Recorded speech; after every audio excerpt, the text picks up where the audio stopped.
a tale. Well, there's a place I've come to know well, led by a man named Sty.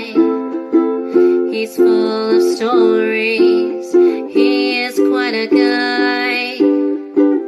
Sit around the campfire and hear him tell his tale. Some may be able to relate to him quite well.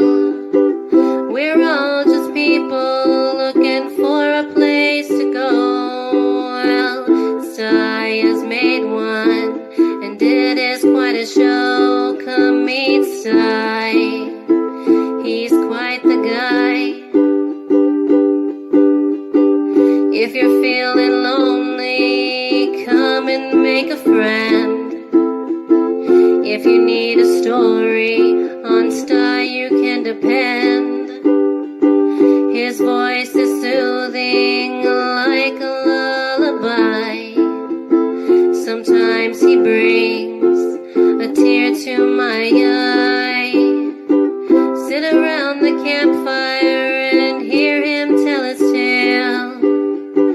Some may be able to relate to him quite well. We're all just people looking for a place to go. Well, Sty has made one, and it is quite a show. Come meet Sty, he's quite the guy.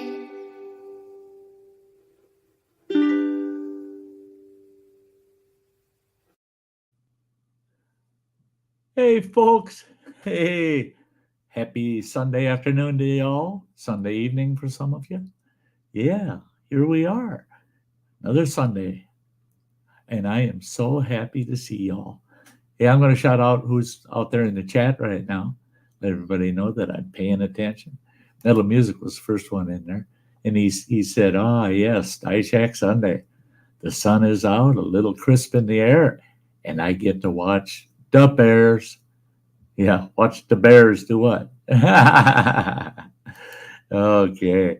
There's Rain Dancer. Hey, sweetie. It is so good to see you. I hope you can make it for the show. That'd be awesome. Kathy Gahan. There she is. Oh, it is so good to see you. How am I doing? I'm doing quite well. We'll get into that in a bit. And then there's Blake. Hey, Blake. It is awesome to see you there, buddy. Awesome, awesome. And there's me, Devil. Yeah, I just got back to my computer. As Sty goes, I have great timing. Yeah, you do. You do. You seem to just land on the show. You are so cool there, me, Devil. Yeah, me, Devil's awesome. There's the Ingalls family. Awesome to see you. Hello, hello. Hello. There's Sunfish or Fish. Hi, y'all. It's great to see ya. It's awesome. Awesome. Hey, and there's Plain Old Chuck. Yeah. Don't shout out me. I'm hiding. Yeah. Hiding in plain sight, aren't you? Hey, everybody. I want to shout out Plain Old Chuck there. Get over there and check Chuck out. Yep. He actually has some very good video content. Yeah. But I didn't say that. I didn't shout them out. No, just pretended. Yeah. So there you are. There's the folks that are out in the chat right now. Hey, it's Sunday. Man, it's Sunday. Hard to believe a week has gone by. Last week's stream, we're not getting one of those this week. No. 4 hours and 45 minutes we went last week. Holy Lord, was that a long stream. Sty hasn't done a 4-hour plus stream in a long time. It was fun. But hey, everlasting soul. It is awesome that you stopped by the Sty Shack today. Welcome. Everybody welcome, everlasting soul. Great to see you.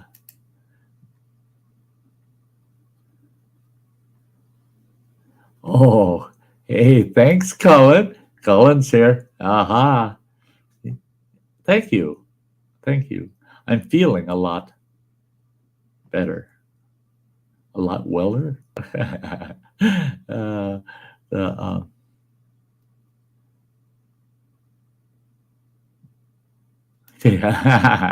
that's me too. Don't feel bad, me devil. There's times I'll go ahead and hit post it, pop it up, and go, "What did I do that for? I should have proofread that." the But yeah, hey, great group of folks coming in right away. That's cool. That's cool. I've had a pretty good week. Pretty good week. I hope the same for all of you. Um, I've got some good news. Well, at least for me, it's good news. Most of you know that I'm on a feeding tube, right? I used to be hooked up to a machine. I had to be fed this liquid diet all the time. Well, 2 weeks ago, I had worked myself up eating orally to the point where I didn't need that machine anymore. So I wasn't feeding through that machine. I ate it all. Nom, nom, nom. Well, now it's been 2 weeks. And I'm keeping my calories between 2,400 calories and bumping 3,000 calories every day. Been doing pretty doggone good. And they wanted me to be a minimum of 2,300 calories. Well, my minimum, I had one day where I only hit 2,100 calories. Guess what day that was? It was last Sunday, because I did a full, almost 5 hour stream and didn't eat during that 5 hours. Now, in order for me to get up in the upper 2,000 calorie range, close to 3,000, I have to eat every couple of hours. Considerable amount of food, well, for me, it's a considerable amount. It's about a cup and a half of food, about the equivalent to my fist in volume of food every couple hours during my waking hours. And last Sunday, I didn't get that. In fact, because I didn't eat for 5 hours, didn't eat for 5 hours, I had kind of gotten over the hump where I didn't even feel hungry. And I tried to eat, and it didn't feel right. I just didn't feel good eating. So I just put my food aside. And I went for another 3 hours before I started to eat again and felt good about it. So my calories dropped way the heck off. I was glad to see I broke 2,000, got at least 2,000 in me. Amy Diddle says, we don't mind you snacking while you stream. I'm not shy about that. It's just, when I stream, I don't think about eating. Drinking coffee, on the other hand. Oh, but wait a minute, I got to finish the good news.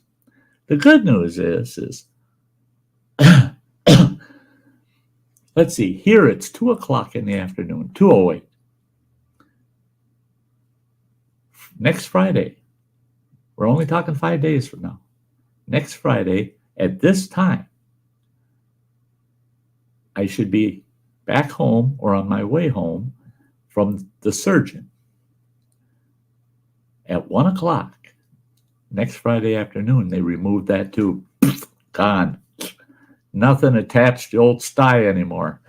I'm not supposed to, but I'll be doing backflips. I'll be so thrilled, man. Next Friday afternoon, I will be. I can't wait. I cannot wait to get rid of that stupid feeding tube.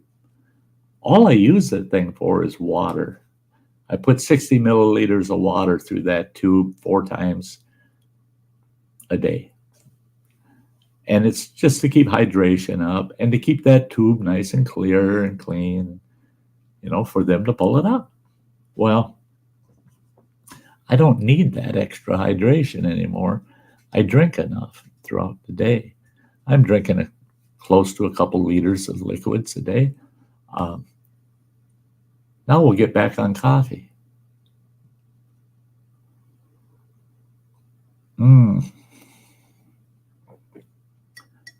Death Wish coffee.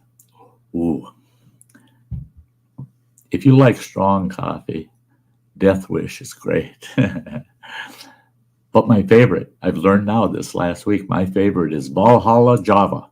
That Valhalla Java, I mean, ooh, that is, Death Wish can be a little bitter after 2-3 cups. It starts tasting a little bitter.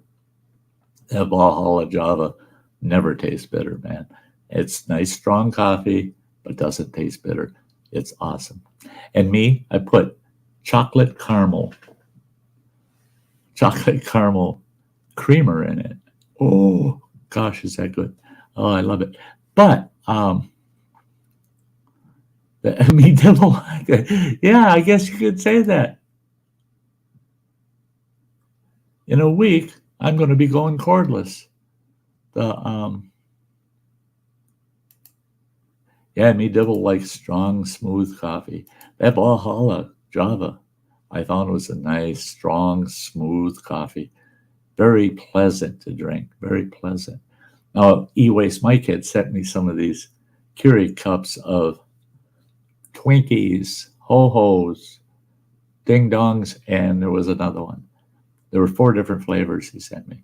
Now, I've tried all of those, and if you like flavored coffees, those were pretty good. They were tasty, especially you put a little sweetener in with them. They tasted more like a snack than a cup of coffee.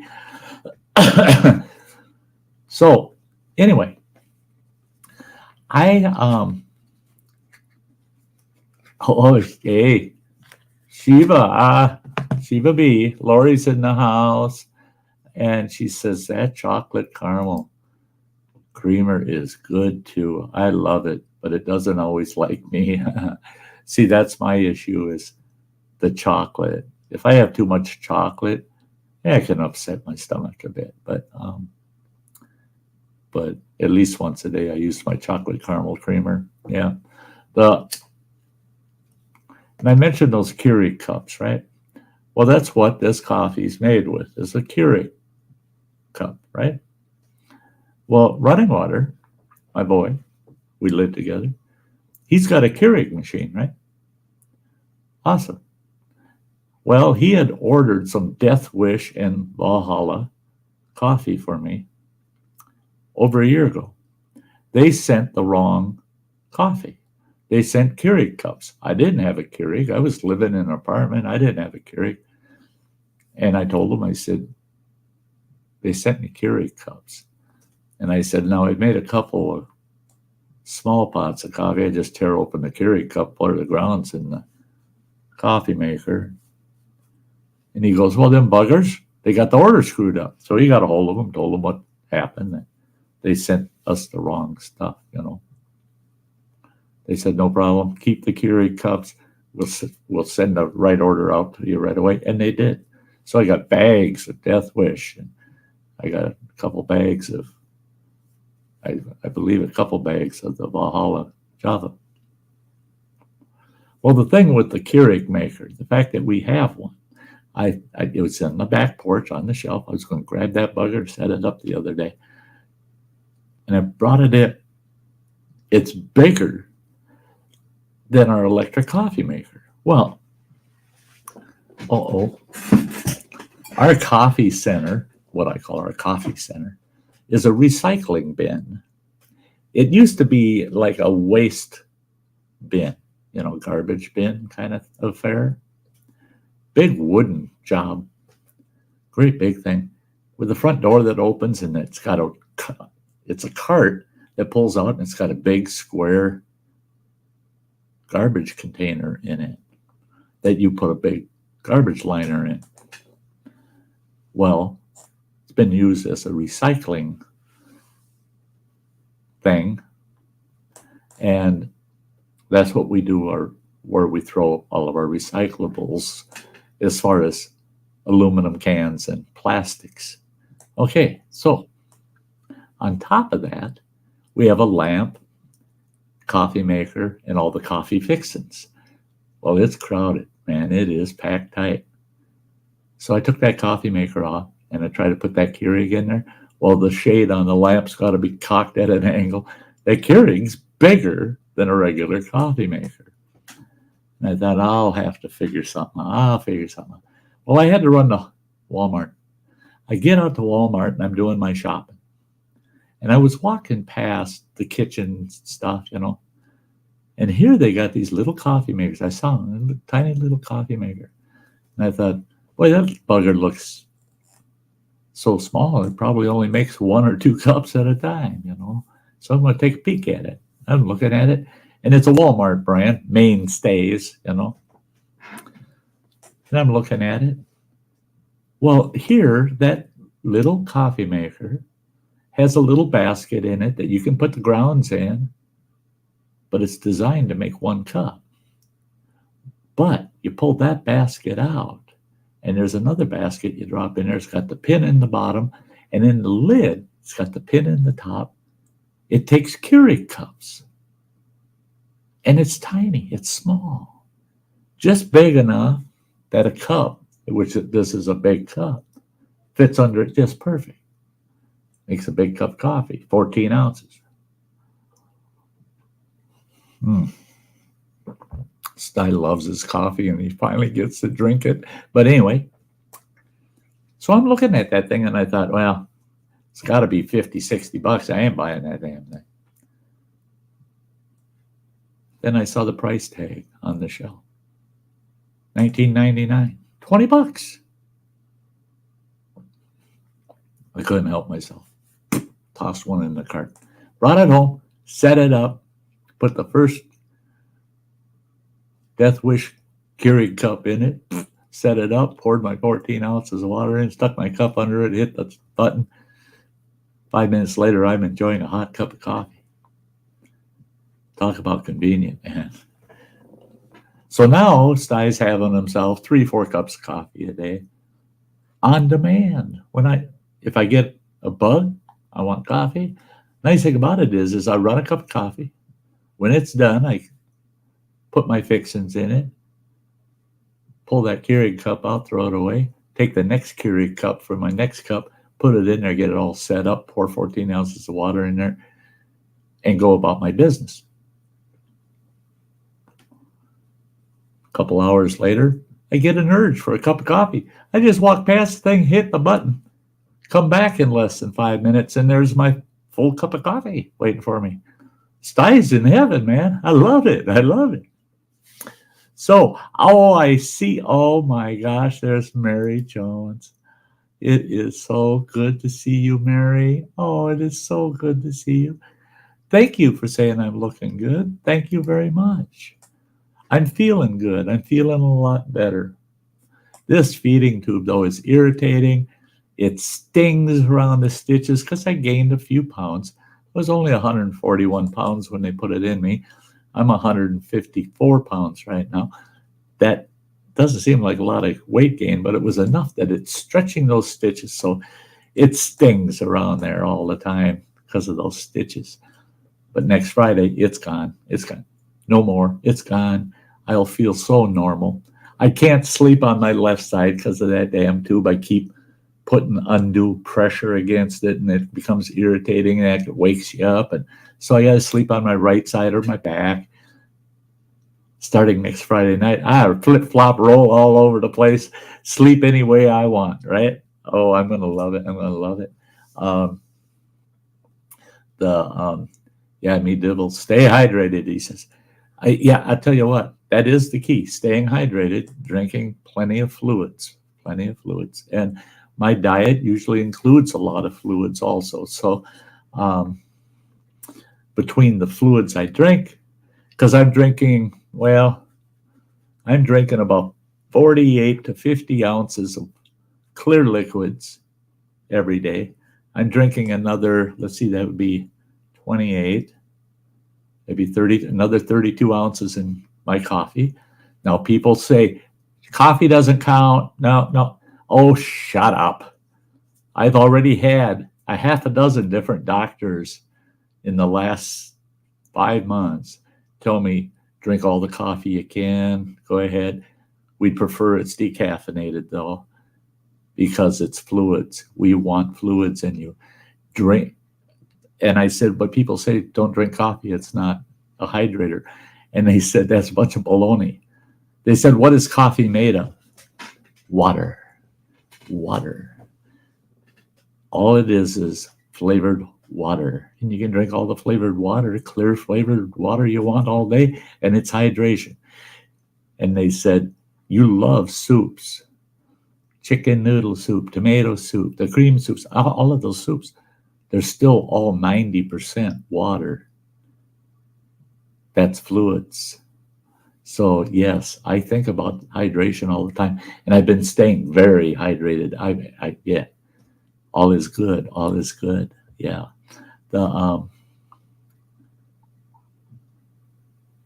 Medieval says you will never be normal, Sty. Normal people are boring, and you're not boring. Thank you, bud. Hey, I tell you what. I'll be my normal, right? Yeah. I'm starting to become myself again. Hey, we got someone in the basement that's been working hard to get up here and chat with me since a half hour before the stream started. I'm getting them up here. Well, I've got him. There he is. And you're looking good. I can hear. Can you hear me all right? Yes. Clear as a Yeah, bell. I've got this. You know, it's a phone induction Bluetooth I usually use on the phone, but the mobile through StreamYard doesn't recognize any of my Bluetooths. But it's got like the best sound canceling headset it's I've got. good. It's like, it's come good. on, it's a $300 headset. Why can't StreamYard recognize it? Look at who else we got here. There's another troublemaker right there. It is so good to see you, Mike. I try to keep up with all that work you're doing, pal. You're nuts. You don't want to end up like me, man. So you're happy to see me? Actually, yeah, I am. I was. You know what? I had a gut feeling. You walked into that one. I didn't have a feeling in my gut. I just had a gut feeling. Yeah. Mm-hmm. How you been? I've been how you been because I'm working in your streams. I see you. I've been terrible, but boy, I'm being real good now. And we'll chat about this yesterday, man. I did more yesterday than I've done in frickin' 6 months. I went ape shit crazy out in our yard. Now, running water can vouch for me. On the one side of our house, there's a neighbor. The other side, it's a hiking trail. We don't got no neighbor over there.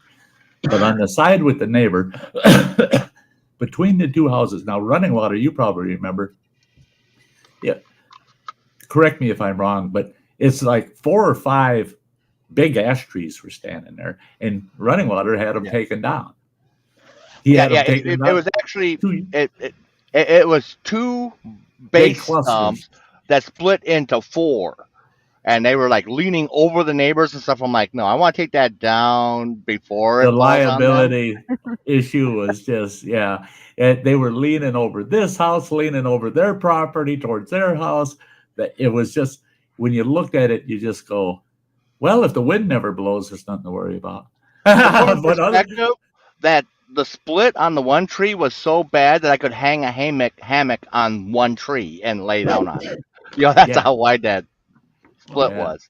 The base stump of the one closest to the house here, our house, that base stump's got to be 40 inches around across. It's a big bastard, and it had 2 trees growing on it. I mean, it's insane. Well, okay, so they took the trees down, left them on the ground. Running water, well, he learned. We all learned. His little brother lived here like I am now, Hey, you can't ask for a sweeter deal. His little brother's living here. Running water goes out, buys a brand new Husqvarna chainsaw. And he's thinking, it's not a big deal. Brush those trees, get the brush into piles, and we'll deal with the brush piles. And the wood, buck it all up into firewood, campwood's length, and we'll split it. Well, his brother never once fired up that chainsaw. I did. I went over there, fired it up, and played with it for a couple of days and bucked up a bunch of wood. And I topped out. I went, because they just cut the tops out of the trees. They didn't break them down. And I cut up the tops, and I created a bunch of brush piles, and his little brother split some wood, some of the wood I cut. And his little brother, all he did was whine and bitch about him having to split that wood, That was too much to expect of him. Well, and how much work that was. It was terrible. Well, the amount of split wood he got there, in the shape I'm in, I could have split that in less than 2 hours. It would have been about 2 hours. Especially with that beautiful axe I bought. Yeah, he's got a great maul. Great maul. It's one of those that's got it'll kick the wood out when you hit it. Yeah, it's sweet. Well, anyway, we got that electric log splitter, and in 45 minutes, I split 3 times as much wood in 45 minutes than he split in 2 hours. And he said it took him 3 weekends to split that much. Well, he must have been splitting 2 pieces every weekend or something. I don't know. but so between the neighbors and us, that turned into this huge wilderness, mixed brush, logs, weeds that are 7 to 8 feet tall in spots. Plus those stumps got about 200 saplings growing out of them. It's a nightmare. It's a jungle. Well, yesterday I put 5 hours into that, from 8 o'clock in the morning until 1:30 in the afternoon. And I had a heyday. I mean, I actually had to force myself to stop.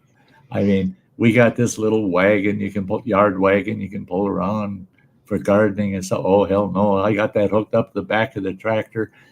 I managed to brush out and pick up all the wood and bucket up and along that where those stumps were with all them big saplings growing on. Some of them saplings are 20 feet tall. And I managed to mow through there. Now I can go all the way around the section in the front yard towards the front of the house.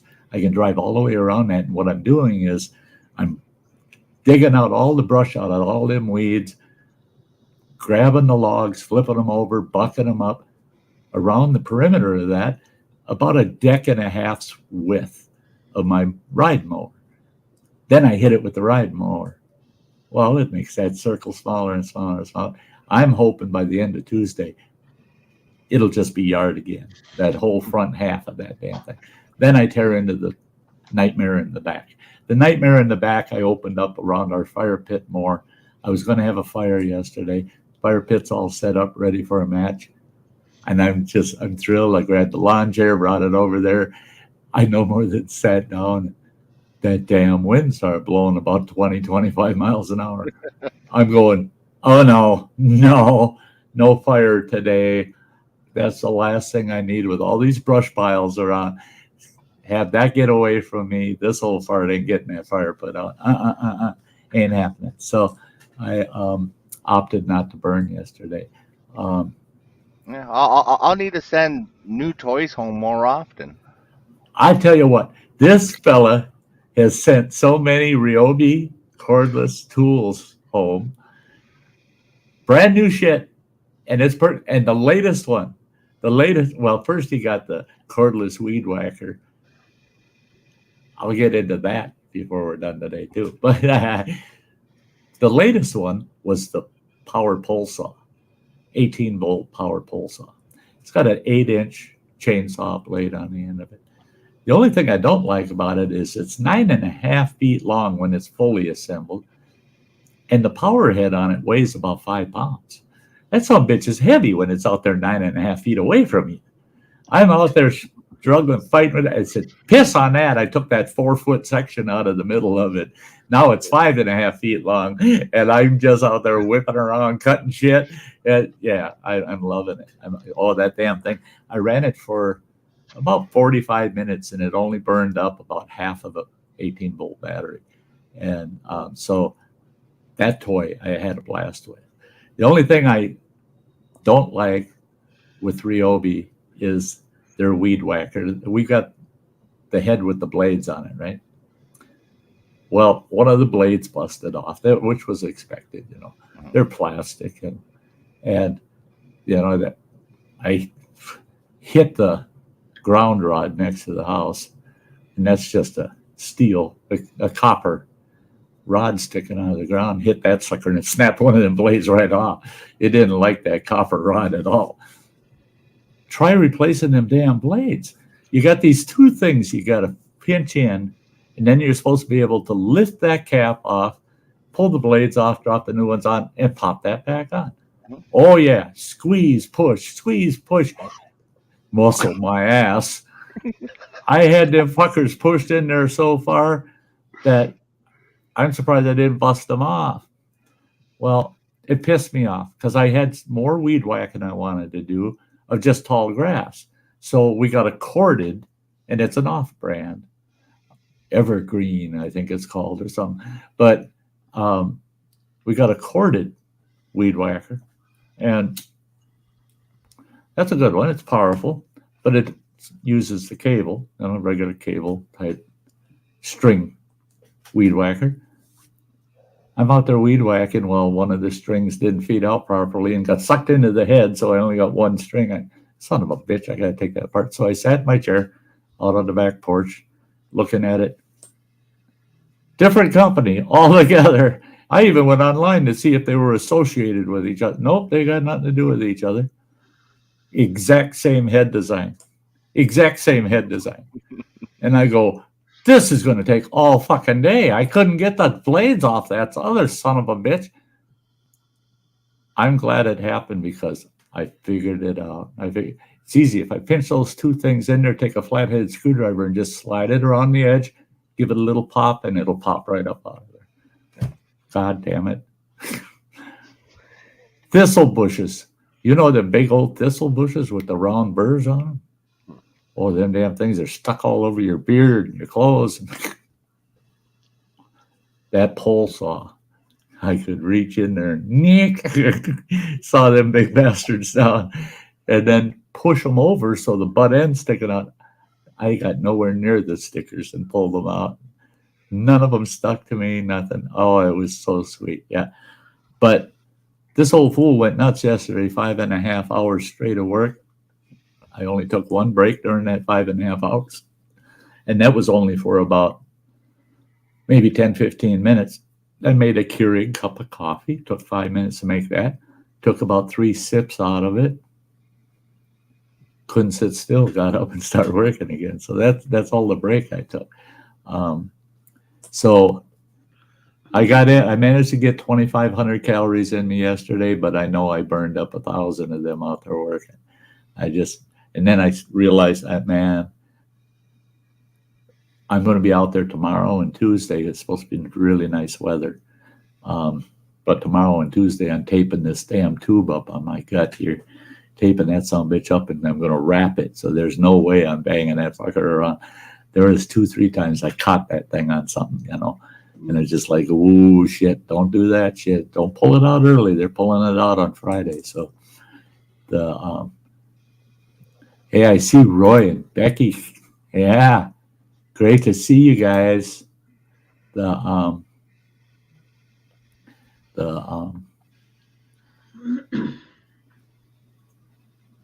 be a long phone call to Running Water if I burnt the place down. Yeah. He don't care. He'll just collect the check. No shit. He's got some awesome insurance that would even cover stupid old farts. Yeah. There you go. Yeah. All he'd have to do is say, my stupid old man did it. He's playing with the fire pit and burnt the fucking house down. They'd say, oh, here's the check. You really think he wants to be on the road? He's just waiting for that day. That's it. He's out there on the road. I was nowhere around there. I had nothing to do with it. Yeah. I can prove to you I was in Martha's Vineyard. That's where the son bitch is. He's in Martha's Vineyard. Well, that's hey, Gypsy and the Vanilla Gorilla. Yeah, that's what'll be in the morning. Is my ferry appointment is 8 in the morning to go to the island. I get unloaded tomorrow morning, and then I don't get to leave the island until like 9:30 tomorrow night. I'll be stuck out there with them, and we're like sequestered to an area of the airport that we're supposed to stay in until we're going to the port and back, and it's just messed up. I tell you, all you have to do is get yourself over there and park your truck, wait till nobody's looking, and sneak out of your truck, and then go stand beside it and say, "Hey, hello, this nice American give me a ride in his truck. I'm an immigrant." They'll have your ass out of there in less than 5 hours. You don't have to wait till 9 o'clock tomorrow night. They'll get you out of there real fast. Yeah. Well, I was thinking about buying one of these Trump T-shirts in the truck stop here. That might get me out of there quicker too. Are they? Yeah, but you don't want to leave it in a box. That's it. Yeah. Or all beat to hell. Look worse than me, man. Hey, me Dibble. Yeah, me Dibble said he's worked 5 hours. There you go. Yeah, but he took a 4-hour and 58-minute break. Yeah. He's on my schedule lately. I ain't done nothing since Thursday. Really? I had COVID again. Oh, that's what it was, eh? Mm-hmm. Oh, bummer. Yep. Bummer. Finally, hey, Gypsy and Vanilla Gorilla. Did you see a weight loss ad before you came on the stream? I think they're trying to watch their weight, and it probably was a food ad. I've noticed food ads pop up. I'm not logged in. I wouldn't know. I don't watch Sty stuff. Yeah, he don't watch me. That's why he doesn't know anything about what's going on, right? Yeah. He seems to know an awful lot. Yeah. I follow Beat on Facebook more than I follow you. He doesn't leave a comment or anything, because then you can't prove he was there watching. Exactly. I've been taking care of my neighbor. She has pancreatic cancer, so that sucks. She has no family. She has family, but they don't give a flying shit about her. Oh, man. Don't call her, nothing. So this has been going on since like August. So, me and my buddy have been getting her to her doctor's appointments and chemo treatments and blood transfusions and all this shit. And so that's where I got it. I got it in the hospital. When I heard she was getting blood transfusions, that means her hemoglobin has crashed. And yeah, but I came that close, and they said, no, your hemoglobin's just starting to rise up. We're going to just watch. And sure as shit, it came up enough where they said you don't need the transfusions. And I said, thank God, because some of the patients that I knew there were going through the transfusions, and that takes forever, man. That's worse than the 6 hours. Right. It's worse than the chemo. 2 units, and it was 6 hours. That's nuts. But, right after that, like the next day, boy, it's like somebody put fire under her ass. She was out walking around, coloring. Oh, you betcha. And yesterday I go out there and her car's gone. She went to Walmart. I was like, what the hell are you doing? Doing it while she feels good, right? Yeah, I had to yell at her one day because she was just trash. And I walked out there and her car was gone. And, she said, I want to go to the dollar store. I said, what is so important that you have to go to the dollar store when you can't even barely walk? So, when she came home, the front of her car had a little dent in it because she hit a parking thing or something. But I told her, I said, I'm not your mom, your dad, your sister, your brother, or your husband. I said, but I don't want, seeing you kill yourself or kill somebody else because you're out driving and shit. But the last couple of days, she's been fine. So that's cool. That's cool. I wish her the best because she's they told her 2 years, but we'll see. Yeah. But she'll have good days, and she was always tired. All she do is sleep. And after that transfusion, that tiredness went away, and just a total different person. It's like unbelievable. See, that's what happened with me last spring when they started my first chemo. They wanted so much to start the infusions and the radiation, and they said, okay, you're scheduled to get your first chemo 2 weeks from now. And they said, but we need you in here 5 times before that to get infused with iron. you go in there and they got this big old red bag full of iron, and you sit there for 2 frickin' hours while they pump iron into your system. Because I was so anemic that they said the chemo would have beat the shit out of you. By the time I got my 5th bag iron, I felt like the Iron Man. I tell you, it made such a difference. It made such a difference. I have this coming Friday. They removed that tube permanently. And then the following Monday, I go in for my 2nd chemo. Now, running water was home when I had my first one done a couple weeks ago. Well, that was just over a week ago, actually. But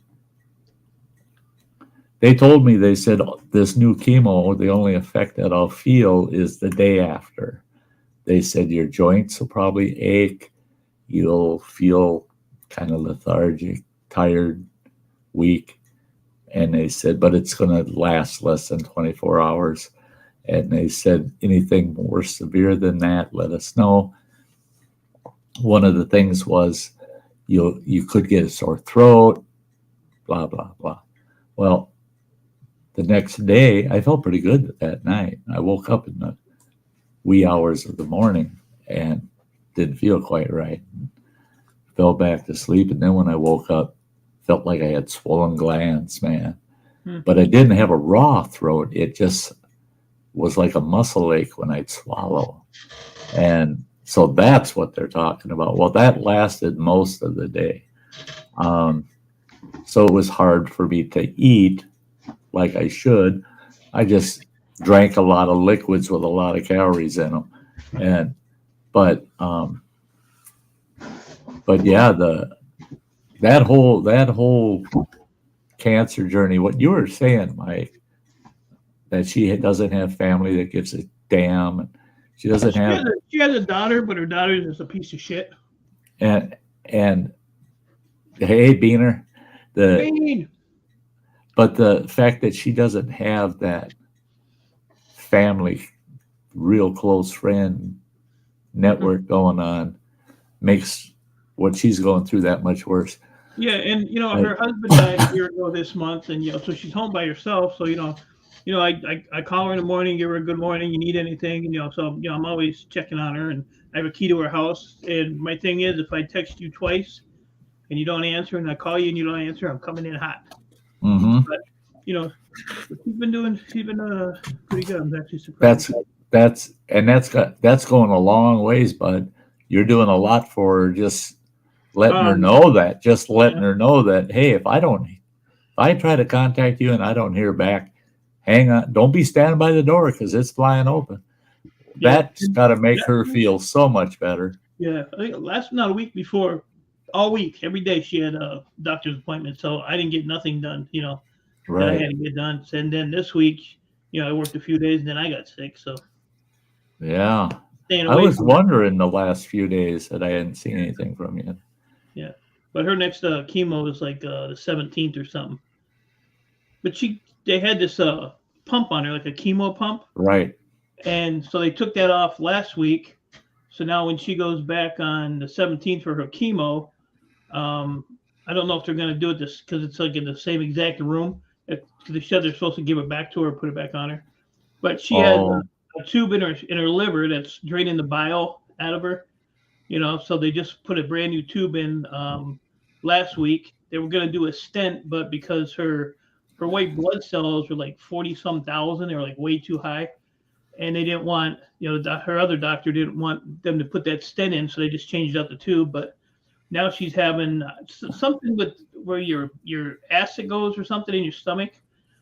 Whatever the valve is or whatever that drains that is closing up on her. So now they're trying to figure out a way to fix that. So that, but if that closes up, then all her acids are gonna end up killing her. So yeah, she's going through some shit, but I just try to keep her positive. I'm always joking with her and stuff. But like I said, she's there by her. She's at home by herself 24 hours a day. Like I said, this month is the month her husband passed away. So, she got a lot going on in her mind. No kidding. She's got her hands full. Yeah. Hey, Gypsy and Vanilla. Fresh beach. G and B. fish, beets, broccoli all have higher amounts of iron. Absolutely. Love them. The problem for me is I got to have calories. So when I look at iron, I got to have calories. So liver is awesome for iron. And I love liver. I really do. But I like it breaded, fried with bacon and smothered in a brown gravy over taters. Now we got some calories. No onions? I have onions. Oh no, there's onions. I'm sorry, I forgot the onions. Do you soak it in milk before you cook it? I haven't prepared it yet. Oh, I soak it in milk for 24 hours. My ex-wife did all of that. She was the liver person, and she was always trying to cut my heart out. I'm surprised she wasn't going after my liver, because she was the liver queen in the family. And same with country fried steak. She made those. I haven't had that in years. Oh God! If I could have hers, if I could talk her into making that for me, but I'd be afraid to eat it. She'd probably poison it. I drink this every morning. This works really good. Super beets, yeah. This is expensive. This is like $30 for one can. Yeah. But it does, and they have this. They have the regular one, and then they have the one with energy. But I don't feel anything energy-wise. But every day I drink 1 or 2 of these a day. Yeah. Beets, your nitric oxide too. Yeah, beets are good for you, man. I eat canned beets. I eat pickled beets. I love beets. Yeah. And I eat a bunch of this crap. What is that? Crystallized ginger. Huh. So. God, I love my coffee. I haven't been. Did you hear me talking, Running Water, about the machine I bought? No. Okay. I grabbed your Keurig out of the back porch. Yeah. I was so happy because, we got those Keurig containers of Death Wish and Valhalla Lava.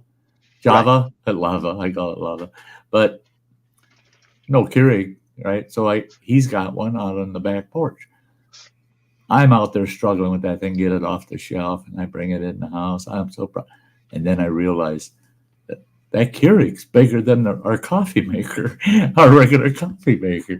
And there ain't much room on our little coffee station for that. And I'm like, well, I'll try to squeeze it in. Well, the lampshade's got to be bent up at an angle to fit in there. And I'm like, damn it. Well, I'll figure something out.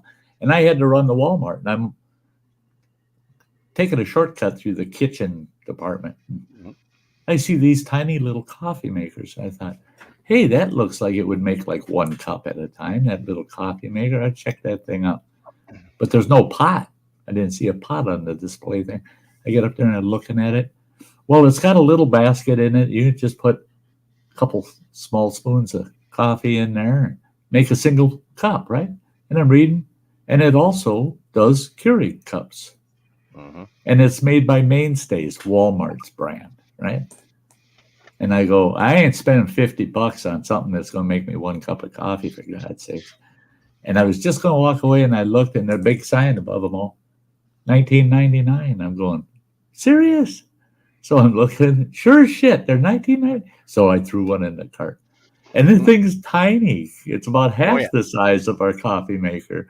And I set that up, and I've been using those Keurig cups that we have in there, and I love it, man. I get it all set up. I'll make a cup, then I throw that one out, get the next one all set up. And when I get a whim, I just walk by, hit the button in less than 5 minutes. I got a nice, hot, fresh cup of coffee. Oh, I'm loving that thing. And it's got a little basket so I can use the grounds too. Because one thing we have, if Running Water was home with the amount of coffee he drinks and the amount I drink, I think we got 3 to 4 years worth of coffee. So I was so glad that thing worked out that well. Now the Keurig I wanted to use, really wanted to use, but it's so doggone big. It's so big. Well, and that Keurig I have, the reason was on the back porch. That's a first gen Keurig, like back when they first started, 8 years ago. It works, but it's just big. Yeah. Well, I was looking at them at Walmart when I grabbed this one. just to compare it to them. They're still big. Oh yeah. Look at Walmart. They're still big like that. Why do they have to be so damn big if they're only making one cup of coffee? I mean, Well, they've got several of them that it set up so it's kind of like the bun coffee makers where you have water stored in it. right, You know, right. so you never So have that to you can make multiple cups one after another. just keep going back. Just put the Yeah. cup underneath there, or the Yeah. ones that connect up to your water system. Both systems, feeding. Yeah. My Yeah, daughter you is the one that grinds the beans. Yeah. Grind the beans and then make the coffee. So I'm sitting here because I'm trying to wipe my screen off, and on your background side there's a buoy weighing like above your head a little Uh-huh. bit. I'm trying to wipe that off. I thought it was a thing on my thing. Right here. Yeah. I've had people. I'm just going to go full screen once here. There it is, right there. I've had people comment and say, "Damn it, I had to get up because they're watching on the television, and they'd say I got up and tried swatting that fly off my screen, and I thought it was a piece of dirt because my monitor. We saw that napkin I just showed you, didn't you? Yeah. Well, it showed you need to wash your monitor for crying out loud. For what? That filthy napkin, all that dirt on there. Well, yeah. I have to do that. I got to clean my screens once a month because I smoke in this room. You can see the one in the garage. It's got about 2 inches of dirt on it. Yeah. As a matter of fact, if you watch like my last video or the one before it, because I'm showing the screen, all that marking, that's all on the screen. It's all dirt. That's. Well, I helped ahead. a buddy of mine. He's using StreamYard, and there's a couple other streaming deals that he plays with on his channel, but uses a lot of overlays. He sent me a message. He's like, "I want this custom overlay, but I don't want any of my usual people to know about it." I was like, "Okay, yeah, it's real simple.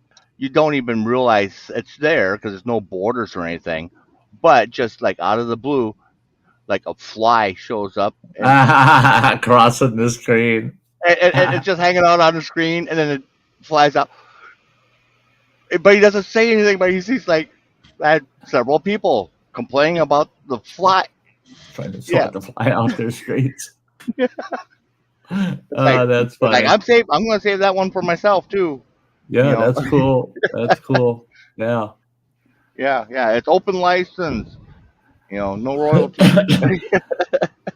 Sorry you mentioned flies like that. It reminds me of this time I stopped in a little mom and pop cafe kind of deal down in Mississippi. And that's when I was driving on the road.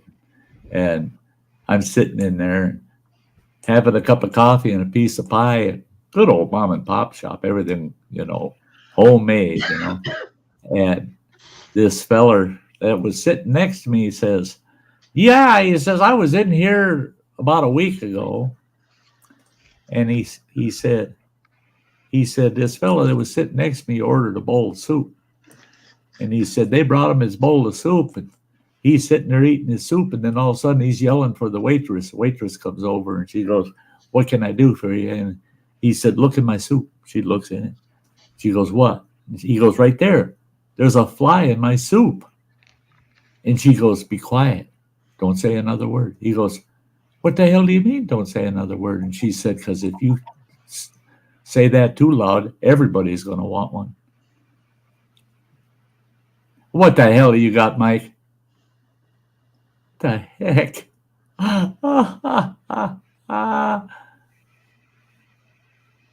Yeah, you're goofy. You're goofy. Hey, Rebecca Felter's in the house. Good to see you, Rebecca. Oh, and there's John, Adventures in the Heartland. Good to see you this Sunday afternoon, John. Yeah, I almost felt like I was Mike yesterday, as ambitious as I was. Heck, last week I was so damn ambitious. I jumped on the lawn tractor knowing that I get one more mowing in this year. Get the yard nice and short for the winter. And it ain't going to grow enough now in October to mow again. So I thought I'll get that done. I got almost the whole front yard done. And I had 2 more passes to make with that riding mower. And I turned that tractor around, and all of a sudden I heard this wham, bang, bang, bang, bang. And the mower deck got real quiet. And I went, what the Sam hell?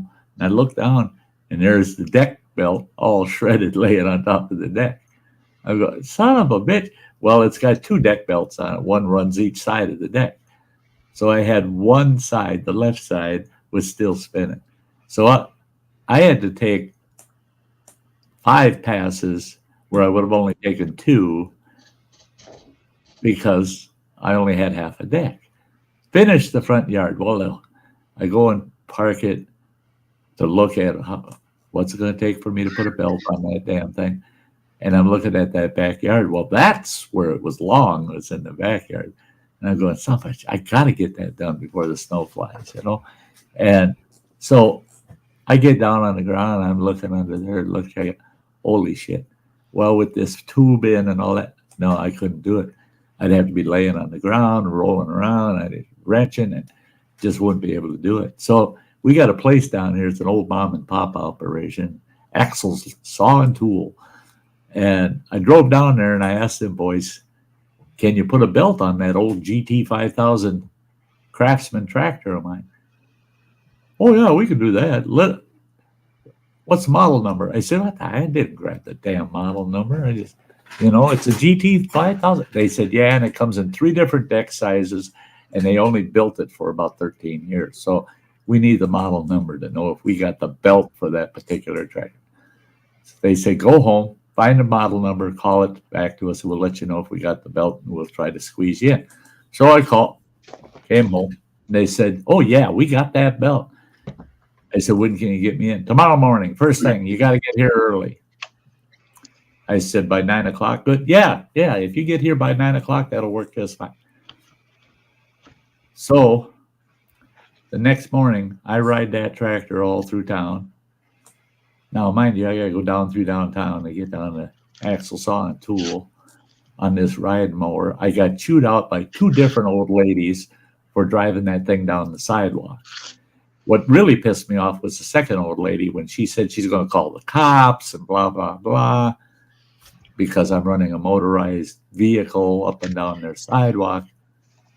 And I pointed in front of me, and I turned around and I pointed behind me. I said, what about them 2 guys? There's 2 guys out there mowing their lawns with their riding tractors, and they're out on the sidewalk mowing the edges and shit. And she goes, well, at least they're mowing. I said, step back. And I turned the one side of my deck on. I said, that's what I'm doing the whole damn town. So you better get the hell out of the way, old bitch. Yeah.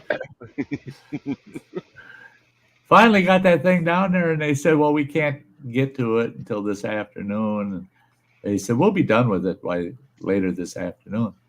And I said, well, you sons of bitches, I thought you'd work on it as soon as I got here. And I'd just hang around down this way until it was done, because that's 12 blocks, almost 12 blocks home. I don't want to walk that goddamn far, and I didn't bring my hiking stick. Well, I ended up hiking all the way back home. Got home, and thank God my youngest boy called, and, well, he sent me a message saying, I'm going to stop by after work. Oh, man, I was praying until he got here. And literally just a half hour before he got here, Axel Saw and Tube called and said, your tractor's done. You better come and get it by 4:30. Otherwise, you won't get it till tomorrow morning. Well, my youngest boy, when he's stopping at the house, it's usually 3:30. So sure enough, about 3:45, he showed up, and I said, guess what? You're giving me a ride down to get my mower. We can visit some other fucking day. Wow. So managed to get my mower back the same day. And I went to mow the next morning. Oh, fuck no, it rained. So I had to wait an extra day. Finally got the yard all done. Yeah. So, hey, Samantha Lee. It's good to see you, sweetie. Yeah, she's in her She's in her new digs now.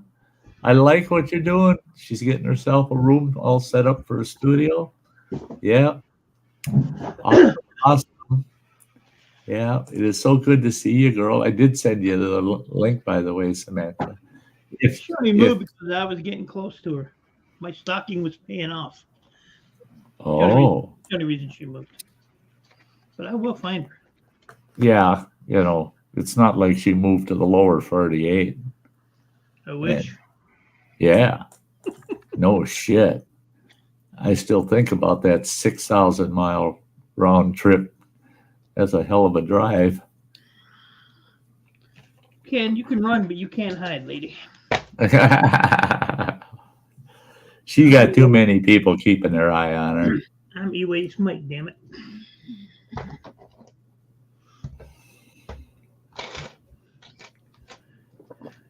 Oh, that was one. That was a line I used at Walmart yesterday.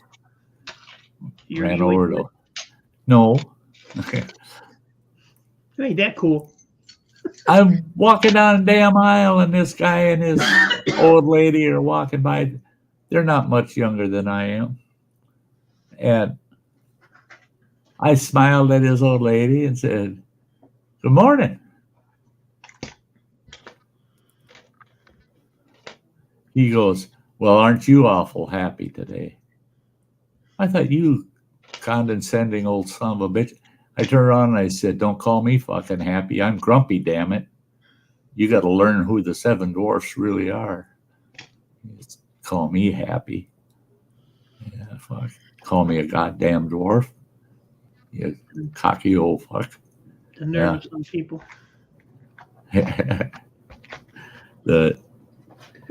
I went to Walmart and grabbed myself a rake. And I got so damn busy yesterday and when I finally said, that's it, that's all I can do in a day, 5.5 hours. And I'm looking and I'm going, I wonder how good that new rake is. I can never touch this son of a bitch.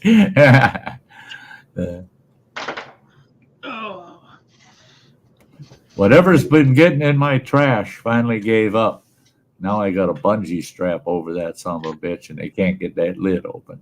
So I know it ain't a bear. It's the coons. We gotta have one big ass coon out there because that thing was full and heavier than shit, and they managed to knock that whole big can over and get that lid open. I had a big ass heavy chunk of firewood on top of it. No, that was knocked off. So I had a gut feeling it was a bear, and I figured if I strap that lid shut on that garbage can, if it's a bear, he'll knock it over and he'll manage to pull that strap off. And no, I can tell something's been up on the lid of it because the lid popped down. So something's been up on top. There's probably a big fat coon up there. I got a cat that lives on my front porch, so I feed her. And I'm out there last night, and there's a baby possum up there eating her food, and the cat's just sitting next to it watching it. I was like, what really? The hell? Yeah. I don't know what it is, but I've had several people tell me that their cats get along with the possums. Yeah. Why is that shit? I mean, they don't get along with skunks. She'll feel the baby ones that are about this big. Uh-huh. This was probably the size of my hand, and just over there, having a good time. And then my neighbor called me. He's like, "Oh, there's a present in your driveway." Well, he always brings me, stuff. So I go out there. There's this white pigeon laying there with its neck all gone. He said, "Freaking hawk came down, dropped it, and went up in the tree." I said, "So you want me to go out there to mess with that thing so the hawk will come down here and get my ass?" I said, Uh-huh. Yeah, go piss that hawk off. Yeah. So I picked the pigeon up and I threw it in the yard, right in the front yard. And I came back about an hour and a half later, looked out there, it was gone. So he might have came back and got it. But yeah. Wow. Yeah. He's sitting on my porch, and damn bird just comes flying out of nowhere with no neck. Hey, I got to do this real quick, guys. Don't anybody go anywhere. This takes it's only 50 seconds long, so don't go anywhere. I don't have time for that. I'm out. Yeah, I ain't got no time for that. No, we'll see you in just less than a minute.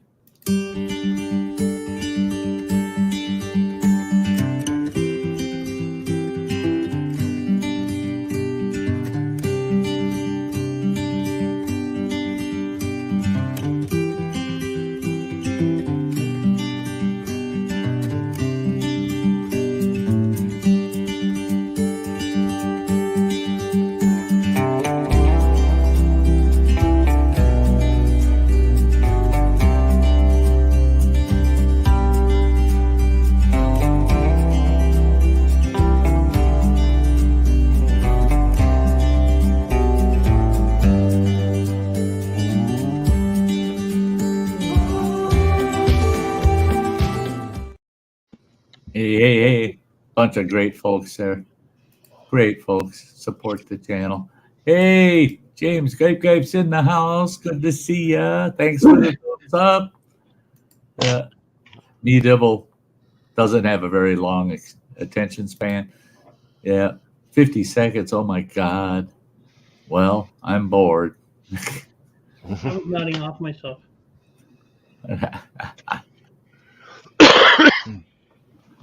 Hey, there's Bradley. Bradley Whitworth. Good to see you, Bradley.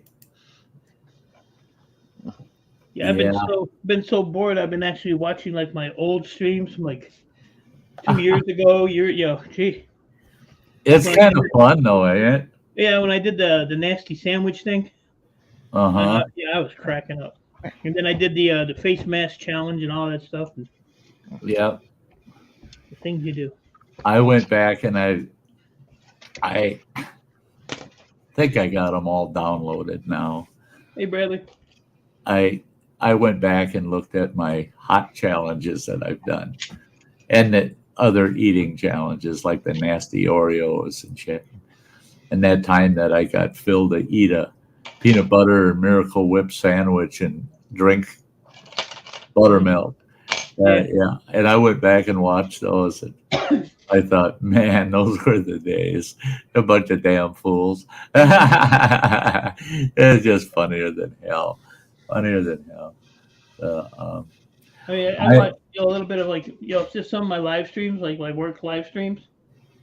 Hilarious, and when you look back, you got like Anthony Cantor on my, thing, and there's a few people on my things that have passed away now. It's just like, wow.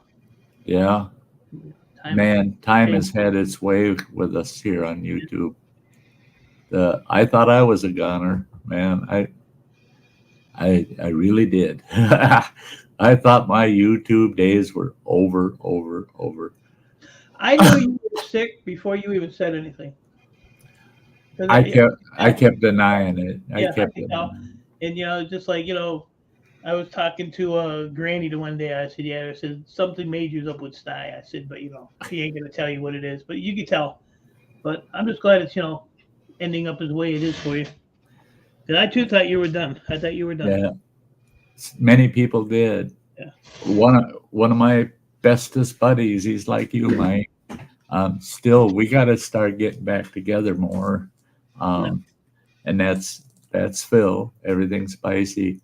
He just couldn't come on my streams anymore, especially once I let the word out. Yeah, that stuff like that affects him hard, Yeah, well, he's had so much loss in the last few years. Yeah, he's been through hell, right, too. And and he was honest about it, that amongst our close-knit group, that he didn't want to go on that ride, again. Yep. And I told him, don't worry about it, pal. I don't expect him to. I did not expect him to. I didn't expect anybody to have to go along for this miserable trip I've been on.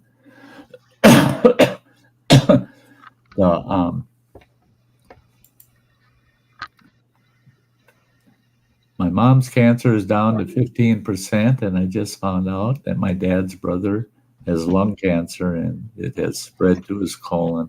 He's 4 years older than my dad, 84 years old. Yeah, that's getting up there. And it sounds like if it's in his lungs and it's spread, that makes it that's so difficult, because to stop it. See, and that's the miracle of mine, is it was right at that point. They actually removed and biopsied a total, now I find out, 64 lymph nodes. Of the 64 lymph nodes, only 3 of them were precancerous. That's why I'm going through one more year of chemo, and that'll kill off any potential. They can't find any cancer in me, but they said it doesn't mean it's not there. And they said this chemo there's an 80% chance that it'll kill off anything that they've missed, that they may have missed. So, Yeah, it lays dormant until one day they go, I'm back. And then yeah, But they haven't done a like radiation on my neighbor, or nothing, just a chemo. So, just the chemo. but her mass is like right in the middle of her pancreas, so it's Oh, all the blood. It's inoperable. They can't, so it's just, right. That's the bad part about it. And now it's starting to affect, other things. So, Right, and that's the thing is that may be down the road for, but hearing about her other complications, that's probably why they stayed away from the radiation. Because I tell you, when I went through all my chemo and all my radiation treatments, my chemo, a lot of people say, "Oh, the chemo's the bad one." No. I would argue against that, because I got chemo once a week for almost 1.5 months. It works out to 6 treatments, 6 weeks of hard chemo. Because they really pounded me, because they had to get me in surgery as soon as possible to be sure that they could get it all. Well, so in that 6 weeks, chemo once a week, but I got radiation 5 days a week, every day for 6 weeks. The last 3 weeks of that radiation was fucking killing me. It took me a month to recover from the radiation, where the chemo, within 2 weeks of being off the chemo, I felt no more side effects. And the side effects quit. I was losing my beard so damn fast at the end there. But the minute they quit giving me the chemo, my beard quit falling out and it started growing back. Well, the radiation, the burning in my esophagus and in my stomach stayed there for a month. I mean, it was miserable. I'm drinking lidocaine like it's Kool-Aid just to bring that pain level down enough to swallow. And the radiation's a bitch. And it's because they target a spot and they're putting so much radiation to that one spot that it actually starts burning the healthy cells around it. Mm-hmm. And that's where you get that pain. The pain levels are so much higher, and it made you nauseous. It made you. I felt the radiation was harder on me than the chemo ever was. And now this current chemo, a week from tomorrow, I go in for my second treatment. But the first treatment, the day after, I had some side effects, but they were minor enough. Running water was home, and I just sat on my ass, played PlayStation all day, and I see you on there a few times. It whined a few times about how my throat hurt, but otherwise, I made it through the day. The day. Day after, Sty's there saying, "Oh, I think I'm coming down or something." It's like, no, you just had something crappy yesterday that you're feeling today. He had to remind me, do you remember what they did to you yesterday? Oh, yeah, maybe that's why I feel like shit today, Hey, Gemma. Hey, sweetie. I love the way Bean just sits there and just soaks it all in. Like, look at these 3 assholes up there. Yeah. He don't like being in Martha's Vineyard. But, poor Bean. But they shouldn't have any problem with him. He's a Boston Terrier. He's not a Juarez immigrant. Right. They're not going to send him, to some ball field off the island somewhere and let Running Water sit there alone in his truck. They won't. If anything, they'll kick Running Water out and let Bean stay. He looks foreign. He looks like a foreigner. That little thing at the end of his beard there that he got going on. I don't know. Well, I was thinking, I'm going to be going in for a shower and I'm going to trim this up a bit and got new clippers. Well, you got that little hook, Yeah, you got the right and left hook going there. So look at Bean. Bean's like, what? There you go. That's the shit right there. Leave it like that. I like that. Yeah, get the wax out and get Yeah, the whole you didn't even need the wax. vision It out was of part. there by itself. Hey, Gemma. So yeah, I haven't been doing much on YouTube. I haven't been on panel or. Yeah, it's good to see you though, buddy. I am so happy you came up The today. problem is because you go at like 3 in the afternoon, and I'm usually working. Yeah, and So you got that's lucky today. and that's what I think about all the time is I bet you Mike's out there just grinding. I know it. I just know I it. actually have to because in December, beginning of January, I have 2 semi-loads of electronics coming. Wow. Yeah. So I don't have to take nothing apart, but I have to sort everything and sell it for the guy who lives in Canada. And Canada don't have UH. That's right. That's right. So they sell it in Canada. You get 3 cents a pound. To where here, the boards are anywhere from $8 a pound to $20 a pound to, Gemma. You don't have to be doing that. You're amazing, girl. You're amazing. Yeah, that it's I thought that was pretty sweet the way you worked out that deal with the Canadians there. Yeah. He has those gold corner chips I take off that I sell to my refiner. He has 787 pounds of those chips, just the chips in a barrel. So if I take those to Ohio and sell them for $16 a pound, it's a little over 12 grand. So I'm going to give him 10 grand for the barrel. I'm just going to turn around and sell it to my refiner for $65 a pound. It's $41,000 profit just to go from here to here and do nothing. And my refiner will come and pick it up. Plus he has 2,300 pounds of memory. Well, see, that's the thing is, it's just ridiculous. You're proving though that sometimes the middleman is necessary.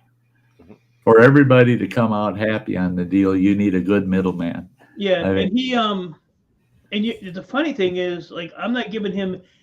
He's bringing the stuff to me and dropping it off.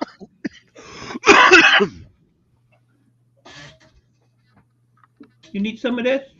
Yeah. Yeah, cough drop. Yeah, you all right?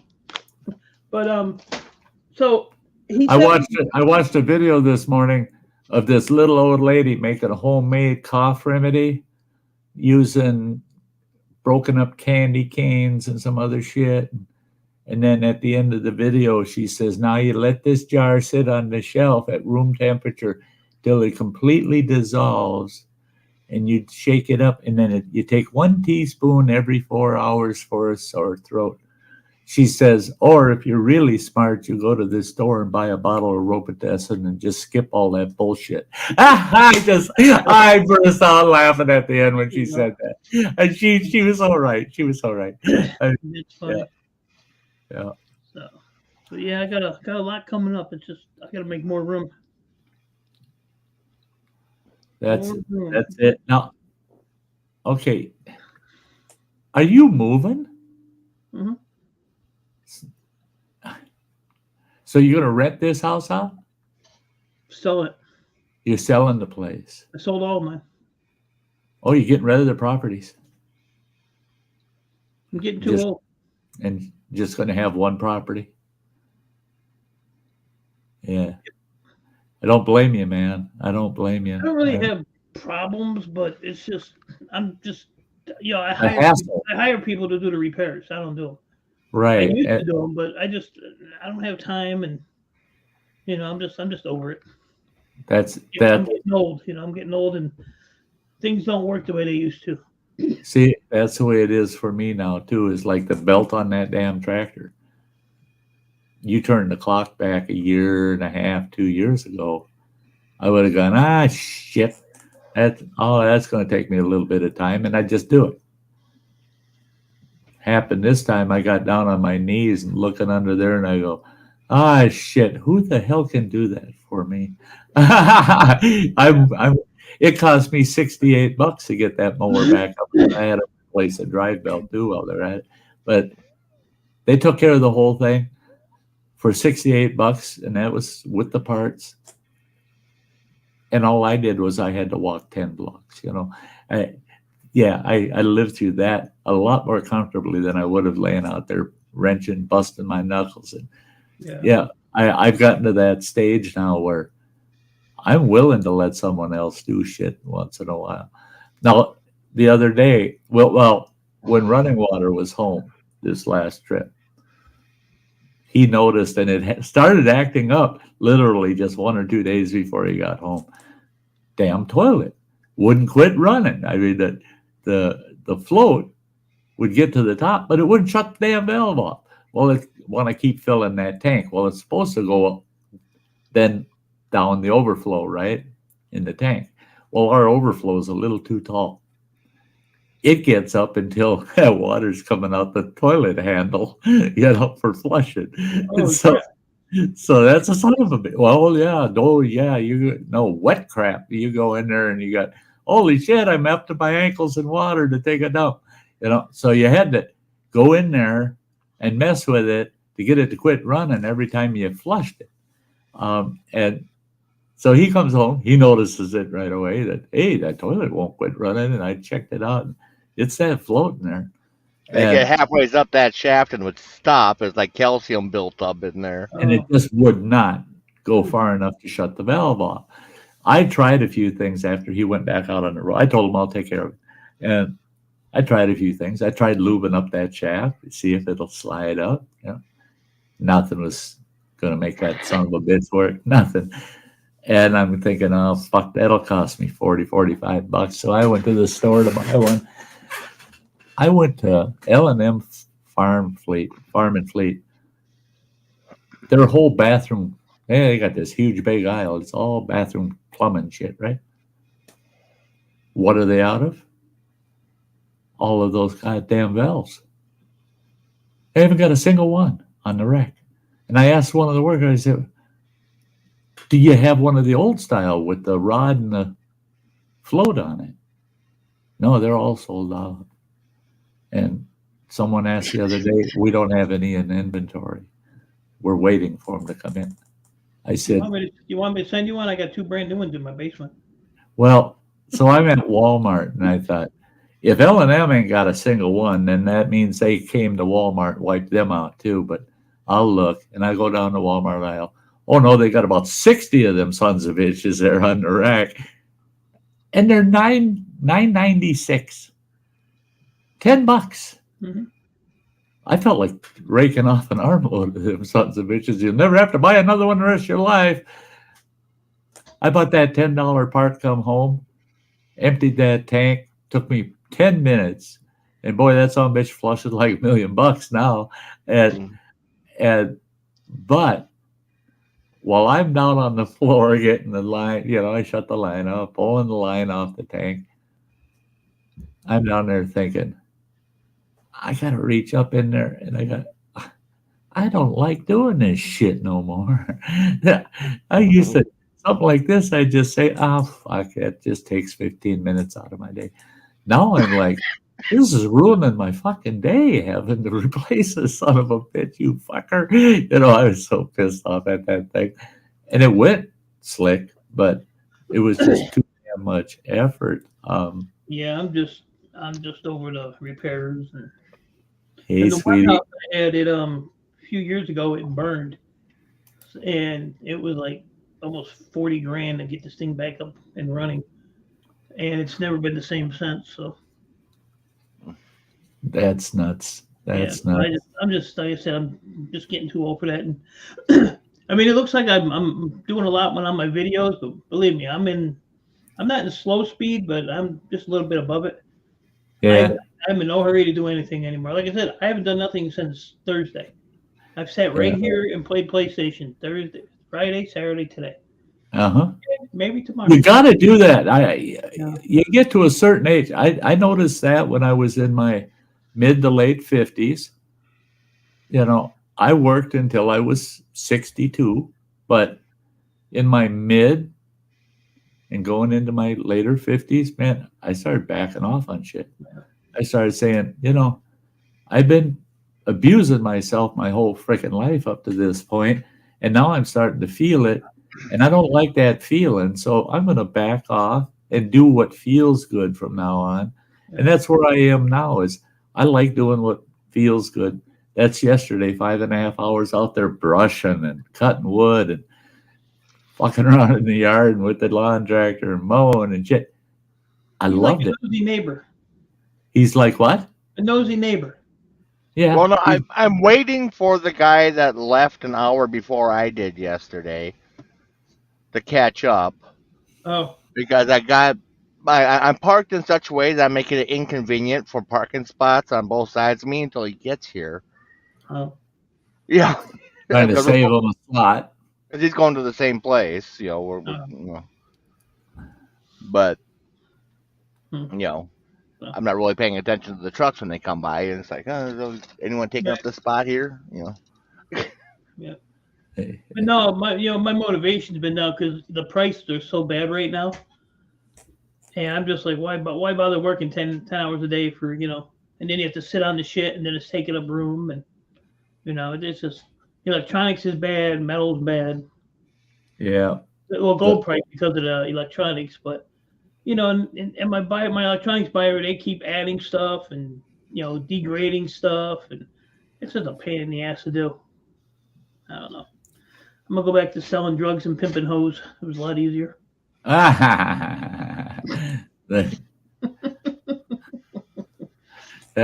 I'll probably make over 100 grand on this Canadian thing when it's all said and done. Yeah. So that'll be a good. Well, and not as much labor. It's just sorting, Yeah. Because he don't know how to sort it. So he has I think he said 50 Gaylord boxes just full of mixed boards, motherboards, and he has 20 or 30 barrels full of crap, plus boxes full of stuff. And I just had to sort it out for him, and so you can get the best money out of it. That's the thing. Yeah. So, but I had to tell him because board store that I sell to, they've changed up their CPU buying thing. So now they're buying all kinds of different CPUs. They're buying certain memories now, 8 to 32 gig memory. They're paying per stick like $50, $30 just for So, and he has 2,300 pounds, over 2,300 pounds of memory that he's bringing me. That's over a ton. Yeah. So what he does is he has a couple guys that are breaking down computers for him, and they're taking the memory out, throwing it in a barrel, taking the CPUs out. So I had to call him. I said, stop taking the CPUs off the boards. I said, because I have to go through every single board, and because they have the Xeons, they're paying big money for Xeon CPUs. But you don't want them mishandling them. I said, leave them on the board. I said, when they put those boards in the Gaylords, don't throw them. Put them in there because, a lot of times the CPUs will pop out. Right. Gently stack them. Yeah. And then the bitch is he has 3 55-gallon drums of assorted CPUs that are just thrown in there. So those are all going to be garbage. But there's different, there's 14 different categories of CPUs that, I can sell. Right. So I have to sit I saw there. that in your one video. You're showing that long list of CPUs. Tons and tons of shit. And some of them puppies are worth a lot of money. Yeah. But I had to do it because my refiner buys the ceramics, the old style CPUs, like the 486s and Pentiums, and then but the good thing is he's dropping this stuff off. I'm not paying him a dime, And he's going back home and he's in no hurry to have it done. I said, well, good, because you're dropping it off in the dead of winter, Right. I have a furnace and everything in the garage, so that's not a problem. But I'm not going to be driving back and forth to Cleveland, along Lake Erie with all their weather. Yeah. But he's paying me, a percentage for sorting it, and he's paying for my trips to Ohio, which run about $300 a trip. So it'll be a good deal. It'll keep me busy. Yeah, no kidding. But I have stuff to do. I just don't give a shit. Don't really want to do it. Right.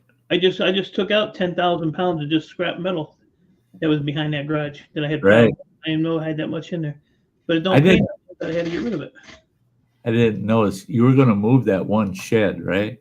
Yeah, I'm going to move that because there's trees over top of it that I got to cut. Right. Because I want to put the Gaylord boxes back behind there, and then I'm going to take that shed and put it over in the corner, and then I'll have that whole side of the garage. And if I stack the Gaylords too high, I can fit them all in there, no problem. Yeah. Because if I do them too high, then I'll just cut the side of the Gaylord box, cut a hole in it, and then just work off the top one. Sure.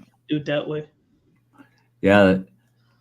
I was thinking about those trees over that shed, thinking, boy, I bet it would. Too bad you live so damn far away. I'd show up with that pole saw. I'm gonna buy That- one of them because I was actually looking at one of those.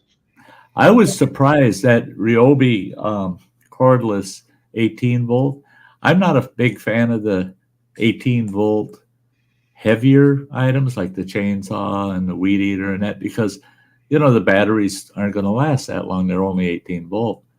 But the batteries last long enough that you're ready for a break by the time the battery goes dead. And if you do like Running Water did, he's got 3 batteries, 3 chargers. Mm-hmm.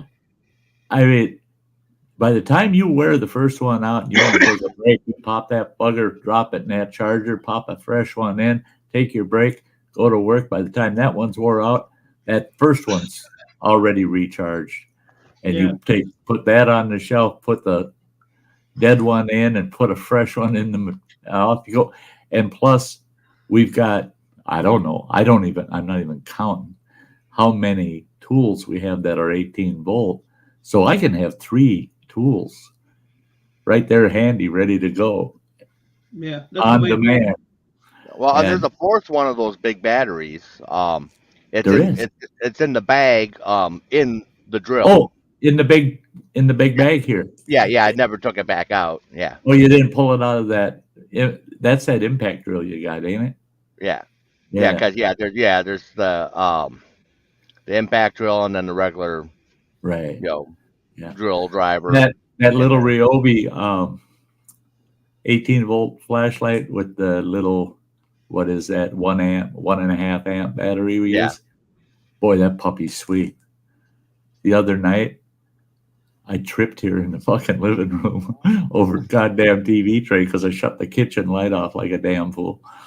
And I tripped. I'm down on my freaking knees in the living room going, you old son of a bitch. You got to remember where you got shit sitting, And I'm feeling around. I'm just going to get up. And what did I touch? That Ryobi flashlight because I had it sitting on that table. And it hit the floor. Everything on the table hit the floor. I picked that sucker up and you flip the head up, point straight up. I turned that bitch on, lit the whole room. Man, I'm picking all that shit. I never did turn the lights back on. I walked to my bedroom with that flashlight. And that sucker works so good. I love it. And I checked the battery level. I stuck it on the charger. I didn't use any juice, and I must have ran that thing for a half an hour. So the flashlight really doesn't eat up any juice. That 1.5 amp battery. What's that? Did that fall remind you of a walk through the woods? Yeah, a little bit. It wasn't as soft of a landing, though. The floor is a lot harder than that forest floor was. Mr. Fulton. Mr. Fulton. He got a book written there. Heading back to American Idol again. Well, that's cool. Answer from the American Idol producers for me to the next round. There you go. Never give up. All my tools are all 18 volt Ryobi. I have like 8 batteries, and I never run out of a battery. My neighbor always buys me batteries. He just bought me a electric Milwaukee screwdriver. Yeah, I saw that. That little bugger's sweet. Yeah, you can test the current and see there's power. Yeah. Yeah, it was cool as hell. You can tell if any line is hot or not. Yeah, I like that, man. He buys me all kinds of. He bought me the LED light in the garage, that real long one. Oh yeah. He bought me that. He bought me those smaller ones I have. He's always buying me shit. Yeah. But, I always say that people love helping you, especially if they got an ulterior motive. Well, he won't take money no matter what, because he gives me he owns an HVAC company. Uh-huh. So I get a ton of crap from him. I mean, I probably get $5,000 to $8,000 worth of scrap a year out of him. Sure. And he won't take nothing. So I just buy him 30 packs of beer and put it in the fridge in the garage. So he comes over there and he got his beer waiting for him, and he'll sit there and bullshit for a while. And he's got a big boiler. He's got 40 boilers to replace, and I got to go get all that crap for him. Oh boy. So he's giving me all that scrap, and he's gonna cut me a check for helping him, get it out of there. But his boss that owned the company, his boss passed away a couple years ago, so he bought the company out from the family, and they had 2 apartment complexes, all old boilers, and they just put a bit in to remove all the shit. They weren't even putting new ones in, and I ended up with 25,000 pounds of cast iron. I don't know how many hundreds of pounds of copper tubing and motors and expansion tanks. You know, everything that was hooked to a boiler, everything got ripped out. And then he cut me an $800 check on top of it. And I told him, I said, here, I don't need your check. I said, you gave me all this shit for free. And prices were good back then. So he's like, no, you busted your ass. But we had to actually get a high-low and put it like on the steps, because there was like steps going down. It was in the basement because they were huge. They were size. And one piece was like 400 pounds. I went to the scrapyard and we weighed one piece. And then there was like the center pieces. They were like, I think 600 pounds. So, I told him, I said, shit, I don't need the money. I said, you hooked me up, but he would take it back. So I split it with my helper, my buddy that passed away. He was helping me. And I split it with him. So now, back when I was always look at me, Dibble. Check it out. I wonder if that line's hot. Yeah, I tell you what. When I was the executive director of the Indian Housing Authority, we had 40 homes, split entry homes, that had a fuel oil fired boiler, and right next to it, attached to it, was a wood fired cast iron boiler. They were put in those houses in 1975 or 78. I can't remember for sure. They were shitting outdated when they put them in. Well, when I got there, we had just the maintenance costs of those boilers annually was insane, and the price of fuel oil was going through the roof. And I said, we got to get rid of them devils. So I went, got quotes, and we got these compact little, these things are only about 2 feet wide and about 2.5 feet deep, high efficiency gas boilers, and they're tiny. And oh my gosh, that utility room in those houses where that big ass boiler sat also turned into a big usable room. And the thing is getting them sons of bitches out of the basements of those houses, because we had a pretty tall set of stairs coming out of that basement to get up to the upper level. But thank God the front door of the house was right at the top of those stairs. Well, we thought about it, and I got my guys on it, and I told them they were shocked because I showed up to work that day with the Carhartts and a couple of sledgehammers, and they go, "What the hell?" I said, "We're going to remove a boiler today, and we're going to do it the old way, the old style." And I got down there and showed them. We pulled the tin off of it, pulled the motor off, everything off of it, and then we ended up, I took the sledgehammer to him, and you busted that cast up and then hand carried it. I said, F that. I went and got our big 1-ton housing truck that I had, pulled that over there, and I walked down them stairs with 38 foot of chain and put some timbers in the doorway so it would hit those timbers and walk itself into the hallway.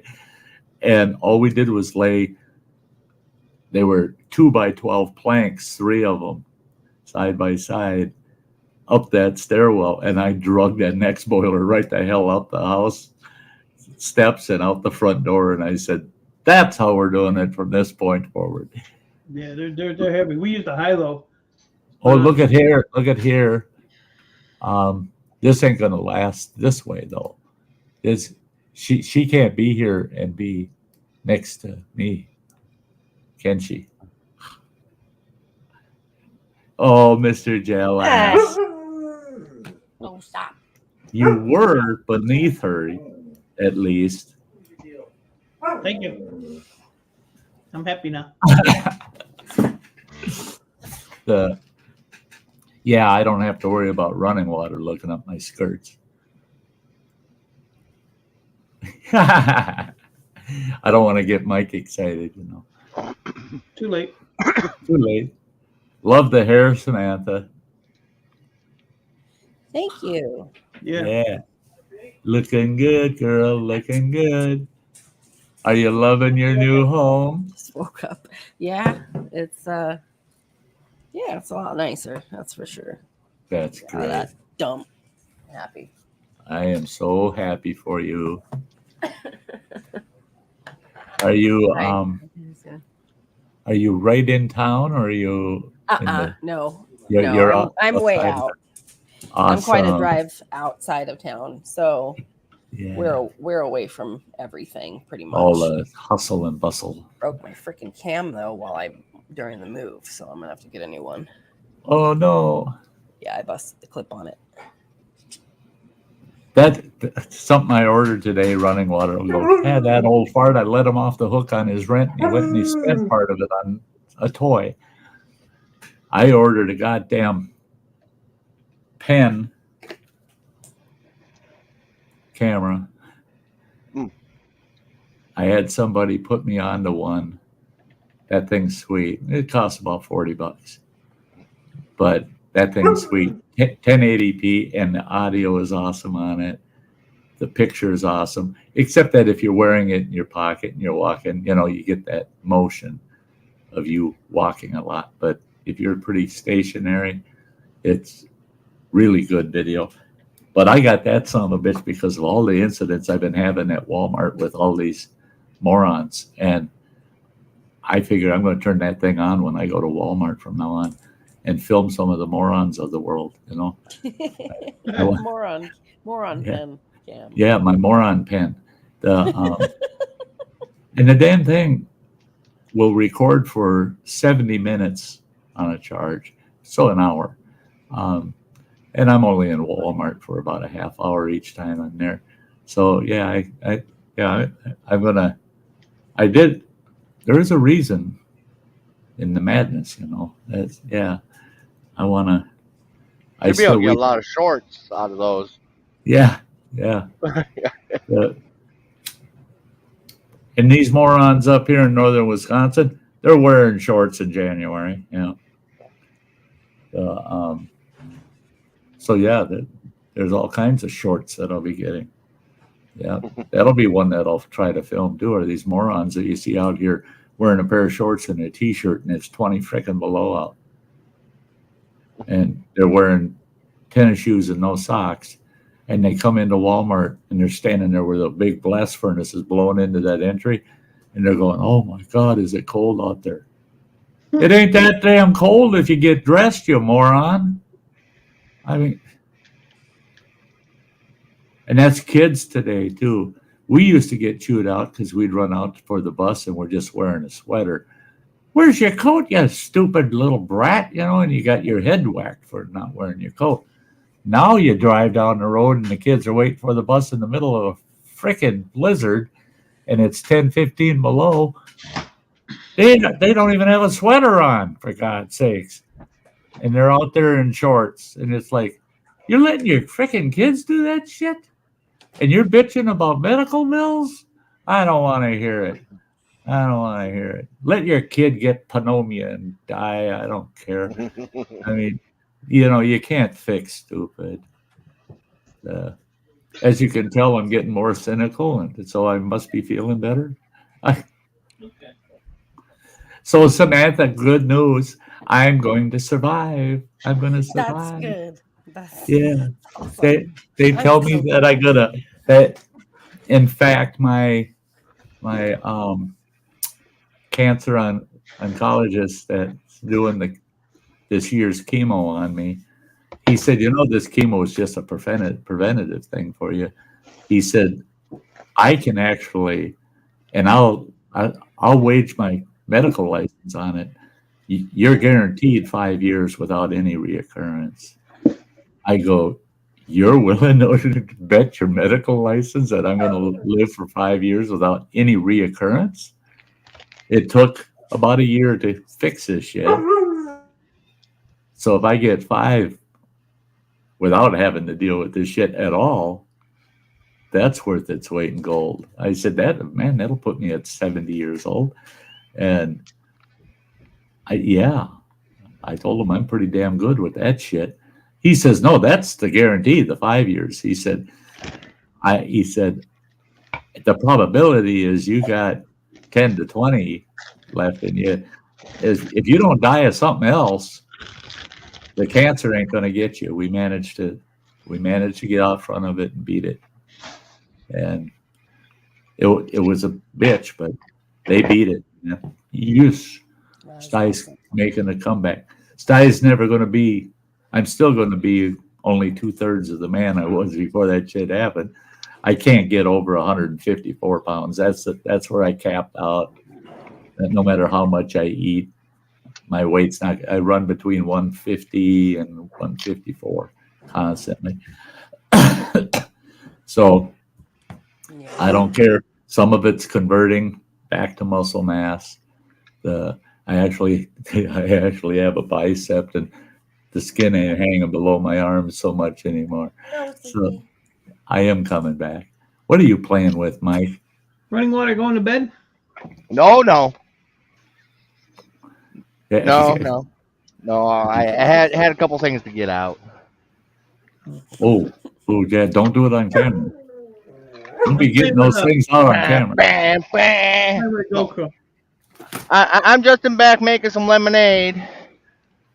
I don't know how to use these, but I wanted to buy one, so somebody was nice enough to send me one. But I have no idea how to use a GoPro, but I got to figure it out. I mean, if your old butt can do it, I surely can do it. You got a 7? Yeah. Simple as shit, man. Once you get used to the settings, they're so easy to use. I love this tripod for this one that I use. This little tripod's sweet. You know, it's got he gave me this big long. Yeah, I like this shorter one. Crazy when I'm out in the field, I set it on the hood of the truck and do my intros. And I can set it up on the dash with this tripod, and it rides just fine. It's got a nice wide base with rubber feet on it. And the fact I can fold it up and I can carry it in my hand like that, just sweet. The this other one I attached to my, I don't know where I put it now, but my visor clip that clips onto the visor of my hat, because then I'm filming while I'm busy doing other shit.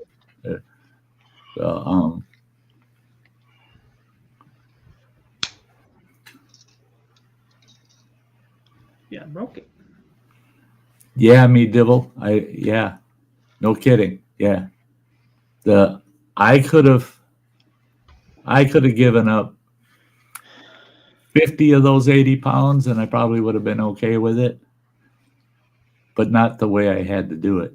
That ain't the way to lose weight, man. I had somebody actually say, "Oh my God, Sty, I wish I could go through that just to lose the weight." And I said, "You're bloody nuts, man. You need to shrink. You need to freaking shrink." To lose weight, I tell you what, I would not be shy on being fat and lazy the rest of my damn life to skip that process. Like Mike. I mean, hey, I don't want to spend the money, but boy, Schwann's just keeps looking better and better and better. I just bought another chest freezer. We were talking about getting one here, and I got to get that back porch cleared out before we do anything like that. I'm going to work on that after the yard, when I can't work in the yard anymore. Mm-hmm. I can't get that snowblower started running water. God damn it. And I drained all the gas out of the son of a bitch last fall. And so it's got fresh gas, and I prime her up and she just won't fire. I get pulled yesterday on that son of a bitch. Just can't get her to fire. So I'm going to have to tear in her, make sure I'm getting spark, and because I want that puppy running like a top before that snow comes. At least I got about a month, you know. Yeah, not related to the snowblower, but I found a good box for Sam's ukulele. Because I got a few different places that I get cigar boxes from. Uh-huh. Truck stops that they don't care about the boxes, and Right. they figured out that they could sell them for $3 to $5.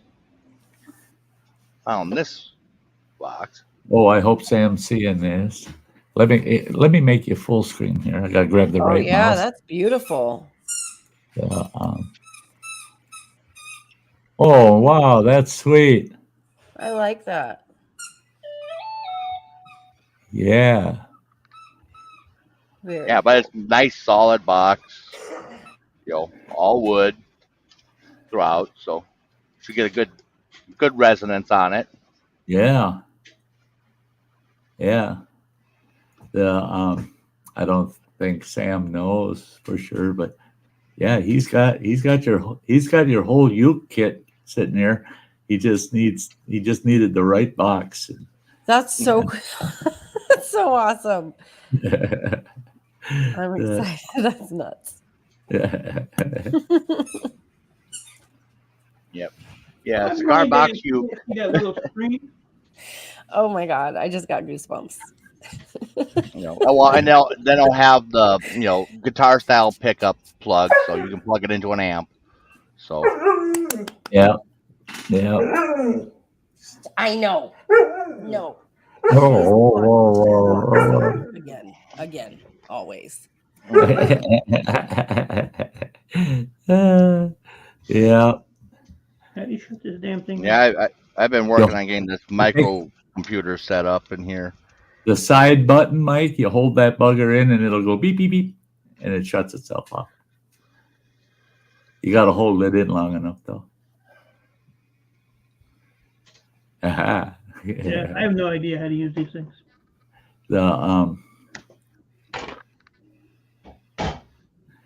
Once you get used to that GoPro, though, they come in. You like my parrot? he needs a hat like Puss in Boots wears on Shrek, Can you push any harder against my face? Jeez. Yeah. What do you want, buddy? Yeah, there you go, Mike. Look at that damn thing. Looks like an oil filter, doesn't it? Fuel filter or something. Nah, it's a pop filter for a microphone, but it's got. God damn. It's all like inside. It's like all foam and sound canceling. That is sweet. Oh, get this thing open up. Yeah, I've been stream bombed. Oh yeah, you take the big. Oh, there you go. Take the big MXL, like you've got, and just. Yeah. That's cool. Shrubs in there.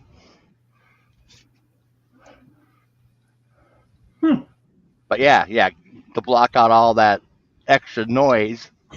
All of the surrounding sound. Yeah. Yep. So. Oh, that's cool. Because there's a lot of noise happening in a truck. Is there now?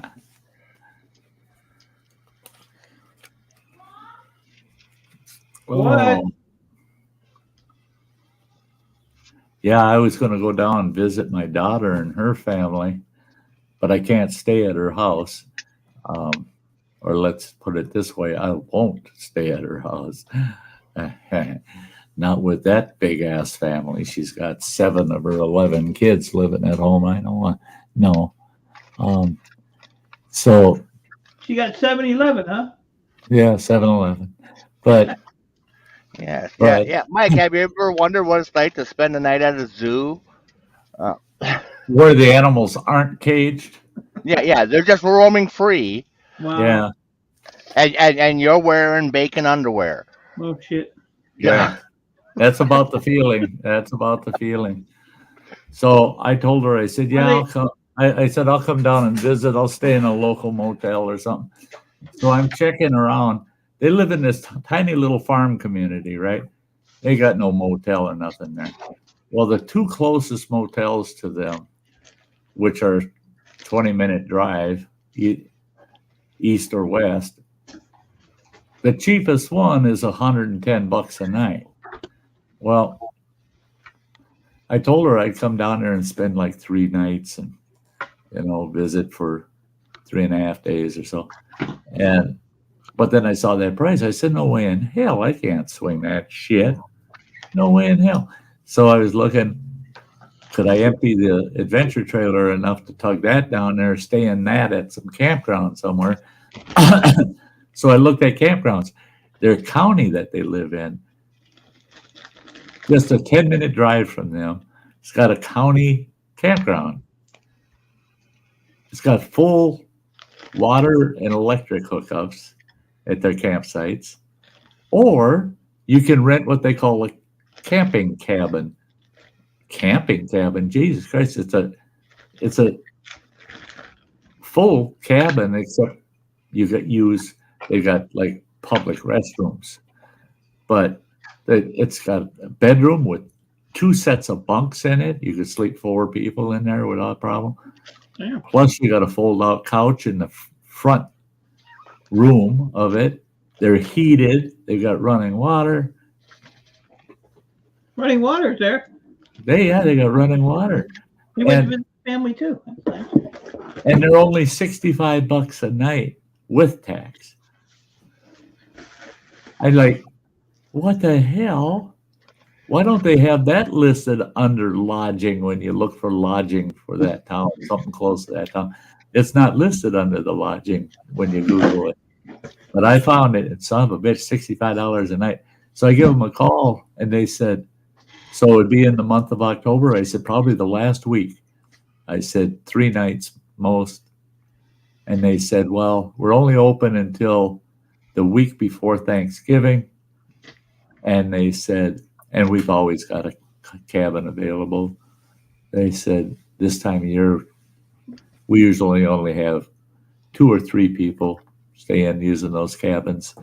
They said, they're nice and warm. They said, you'll enjoy it. I said, that sounds cool to me. Full electricity, everything there, for $65 a night. So that saved my ass, a couple $100 for the whole trip. Yeah, I can handle that shit. This is going to cost me $200 just for the room for the night, for 2 nights. And, well, more than that. It would have cost me $300 by the time the taxes and everything. But, yeah, that was a sweet deal fall into that. Yeah. She really has 11 kids. Are they all hers, or are they like? They're all her kids. Wow. Yeah, there's no twins or triplets in it. Right. No. Well, No. She sounds like she's a go-getter. Well, not anymore. Yes. She finally, after ever since her second one, I've been telling her, fix that. Boy. You got to fix that problem. And so 9 kids later, she finally fixed that problem. They told her that she probably wouldn't survive another one. Well, this last one she had, that poor little girl, she's got major genetic disorder. That's too bad. So she's a handful for my daughter. That poor little girl's got to go on a feeding tube like her grandpa. But they're putting one in her that's a lot nicer than what they had in me. They're putting, it's called a port, and it's flat. It's flat to the surface of your body. Inside your abdomen, it's got like a balloon that blows up and keeps it from popping out. Where mine is stitched on, tied on. It's basically what it is, and it's uncomfortable and flopping all over. Hers is just flush, unless they hook her up to feed, and that's so that she's not pulling on it or anything, because she's just a couple years old. This little thing. Right. She's the sweetest little kid in the world, though. Until she gets her nasty little fingers in Grandpa's beard, man. She got a hold of my beard that one day. I thought she was ripping half my face off. And she's just smiling and laughing while she's putting me through hell. I couldn't help but smile and laugh with her. I don't like to see little kids going through that crap. No, and that's it. And I have to say, a lot of respect for my daughter because her whole approach for her little girl is comfort and quality of life. That's That's good. the because they've suggested a few things that little girl would not have been comfortable. I mean, she would have been it would have been miserable for her. She would have been uncomfortable constantly. And my daughter said, no, you come up with a different alternative. You come up with something that is not going to make her uncomfortable. And they have in every situation they came up with. And there's a couple of things where they said, we need to do this surgery or that surgery. She said, you're not doing it today. We're going to wait and see. She's 2 years old. We don't know. Some of the things are developmental issues. And guess what? They said she'll never learn this or be able to do that. And she's doing it. They said she'll never be able to use her legs and walk. She'll be dragging herself with her arms the rest of her life.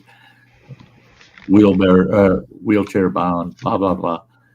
Well, my daughter managed to find this outfit that they got her this walker specially designed for kids in that condition. Now that little girl's tearing around in that thing like it's a goddamn race car. They can't. My daughter said she scares the hell out of you because you don't know. She'll come flying around the corner and there she is, and her walker will get you because it don't look like a conventional walker. The thing's got these long legs that come out with these wheels in front, and yeah, it looks like she can take you out, man. You got to watch out. So, and say she had a lazy eye and they wanted to do surgery on her eye. She's only 2 years old, going on 2 years old. And my daughter said, no, you're not doing surgery on her damn eye. That's something that they said, well, it could improve her vision, plus cosmetically it'll help, My daughter says, something to think about down the road, not today. Yeah. Well, that was about 6 months ago. Now that girl's lazy eye is straightened out. Wow. And you can barely notice that one eye is a little off compared to the other one. They're coming straight on their own. And the doctors that were saying we need to do surgery on her right away are just shaking their heads going, can't believe it. Can't believe it. Well, better believe it because it's true. So my daughter's making that little girl's life really, really worth it, And that's awesome. That goes a long ways. So I got to figure out how to trick Sam into giving me her address. Don't tell her though. I'm going to need her new address too. Maybe she's a couple miles closer to me now instead of being like. She needs a fresh set of my stickers, I'm sure. Right now, I just got a P.O. box until I can get service set up here, mail services. I've talked to the management company, and I'm trying to get in touch with the landlord to see how to get on site. Yeah, on site because they don't have service through the annex. So yeah. You had a package show up running water that it's kind of light. Box about that big. From? I don't know. It looked like it was. I assumed it was from Amazon. I didn't look close to it. I just know it wasn't something I ordered. I better I'm going to open it. Yeah. Go ahead and open it. You know what it might be? It might be the shipping boxes for my food pump. Maybe. Ooh, I better check. I'm going to grab it while I'm sitting here.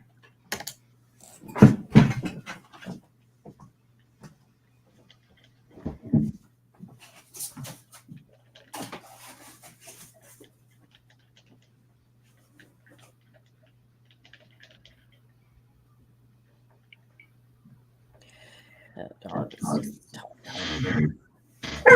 I know. Uh-huh. Better pay attention to that puppy. Well, she's saying no, she's just being greedy. She's not getting any extra shit right now because she just did. And she wants more, and that's what it is. So she's begging. It ain't happening. Too bad. No. Just like having another kid in the house. Yep. And she's just the most vocal dog I've ever had in my life. No, running water, this is for you. Okay. Musician's friend. Out of Kansas who's City. it from? Musician's friend. It says shipping manager, musician's friend. Yeah. Kansas City, Missouri. Okay, let's see. Oh, okay, I know what that is. Then. Okay. You're getting shit. Don't even know what the hell it is. Okay, I know what it is now. If it's musician's friend, it's a Bluetooth mobile guitar amp in there. Just a little. Oh, yeah. It little only weighs a couple pounds. Okay. Yeah. I'm supposed to be getting those shipping boxes for this stupid food pumps I got from the hospital, and they said that once I receive the boxes, then UPS will be stopping at my house and dropping off 2 shipping labels. And then they'll be back 5 to 7 days later to pick up the box. And I said, you think I'm going to sit around here with a thumb up my ass waiting for them to just come knocking on my door with shipping labels and then again with thumb up my ass not knowing when they're going to show up to pick these things up? Yes, you will. I said, we got a UPS distribution place right down the street from me. Why don't you send me those shipping boxes? I'll take it down there. They'll label it there and ship it to your ass. Nope. Got to use our process. We pick it. We have them pick it up right at your house. I said, that's bullshit. That is just the most bullshit. And so, yeah, I don't dare go anywhere until they come pick them damn boxes up. Otherwise, they want to charge me. I thought it was $5.95. It's $700 a piece for them pumps. They said, if you don't send them back, we're charging you $700 a piece for those pumps. I said, yeah, you charged me $700. You had better bend over and grab your ankles and lift your skirts because this pump is coming home. Yeah. $700 for that damn pump. I go on Amazon, I can buy a brand new one off of there for $4.95. But they're going to charge me $700. This outfit. They really screwed me. The food I had to run through that pump, that formula, they were charging me $48 a box for it. I bought, I would say, over half of the supply I ended up using. I bought right off of Amazon, and I paid $38 a box for it. And so they're charging me almost $10 a case more than what you can just buy it, buy it online. Assholes. Same with the feeding bags, those damn feeding bags. Online, they're expensive. The cheapest I found was $6.50 a piece, and you use one every day. And that's the cheapest I could find. I bought $150 more of those bags than I ended up needing. But if I would have bought them through this outfit, this Quorum that I got the equipment from, $10.95 per bag. $4 more per bag than what I could buy them right online. And I thought, you sons of bitches, boy. And that was still rotten as hell. My local doctors here, I tell them how I ended up with this equipment and what I ended up paying for it. All of them agree. That is a scam and a half. Mayo Clinic has got to be getting a big cut of that. Well, I did find out that Mayo Clinic, that this so-called dietitian that ended up tagging me up with this equipment, she did it through my daughter, and my daughter was in a panic as much as I was in no mental or physical shape to make decisions when they discharged me from that hospital. That's why I had my daughter involved to help me through that crap. Well, they lied to her too. We found out that this gal isn't a damn dietitian. She's a commercial representative for the Quorum Company, provides dietary recommendations using their equipment for the Mayo Clinic, and the Mayo Clinic doesn't pay her. Quorum is her employer. Well, you look at the contracts I had with Quorum at the end of the day when I got home and I could read that shit and make sense of it. $85 a month just to rent that pump. Plus, if you don't get it returned to them by a certain time, they'll charge you $700 for the pump on top of that. So I've already paid them almost $300 for that pump. Over $300 for that pump to use it. Plus they want another $700. So that'd be $1,000 per pump. So yeah, they screwed us royally. Same with the food thing and the bag thing. You're supposed to order all that through them. And I closed my contract with them almost a month and a half early and bought all the rest of that shit online. Said, no, you ain't selling me that shit. Yeah.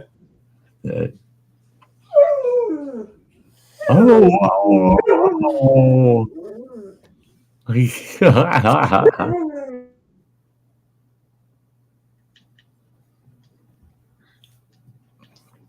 Yeah. Yeah.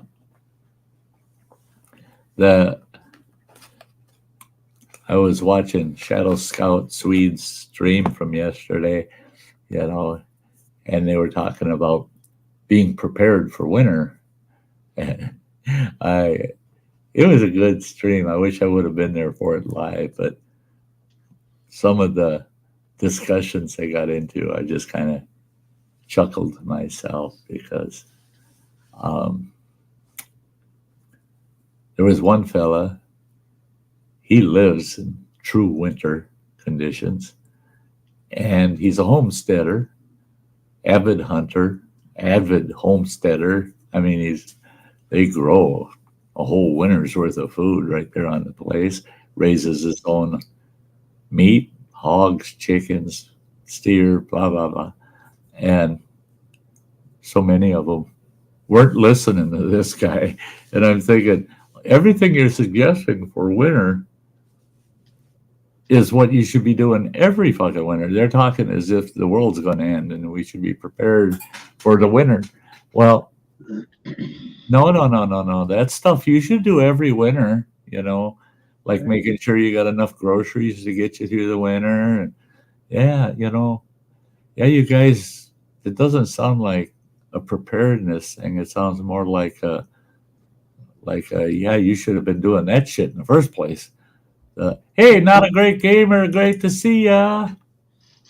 Hey, gamer, what's up, bud? Yeah, I'm feeling great. I will feel excellent after next Friday. I'm telling you, I get this shit out of my side, and I don't feel that there anymore. It's gone. I can flip-flop in bed. That's son of a bitch. Last night I did that. I woke up, I'm laying on my left side, and I'm feeling all kind of stinging, pinching feeling in it. Woke up, and I look, and I go, holy shit. Here I got the feed line coming off that tube into my abdomen is underneath me, and I'm laying on it, and it's just pulling like a son of a bitch. I'm like, oh, that ain't good. You shouldn't be doing that shit, Sty, And, but we don't want to see that, right? Right. I mean, goddamn, man. That's What bullshit. What the hell are you showing off? Or Mike couldn't handle it. I threw up in my mouth a little bit. So getting a little risque on the Sty Shack here.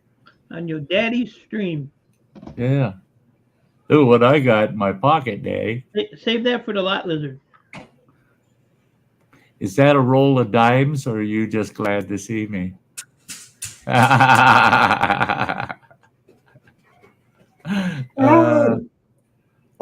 See, even the dog. I know. She is just a talker. Yeah, What? she's like She wants to play. running water. What are you showing off?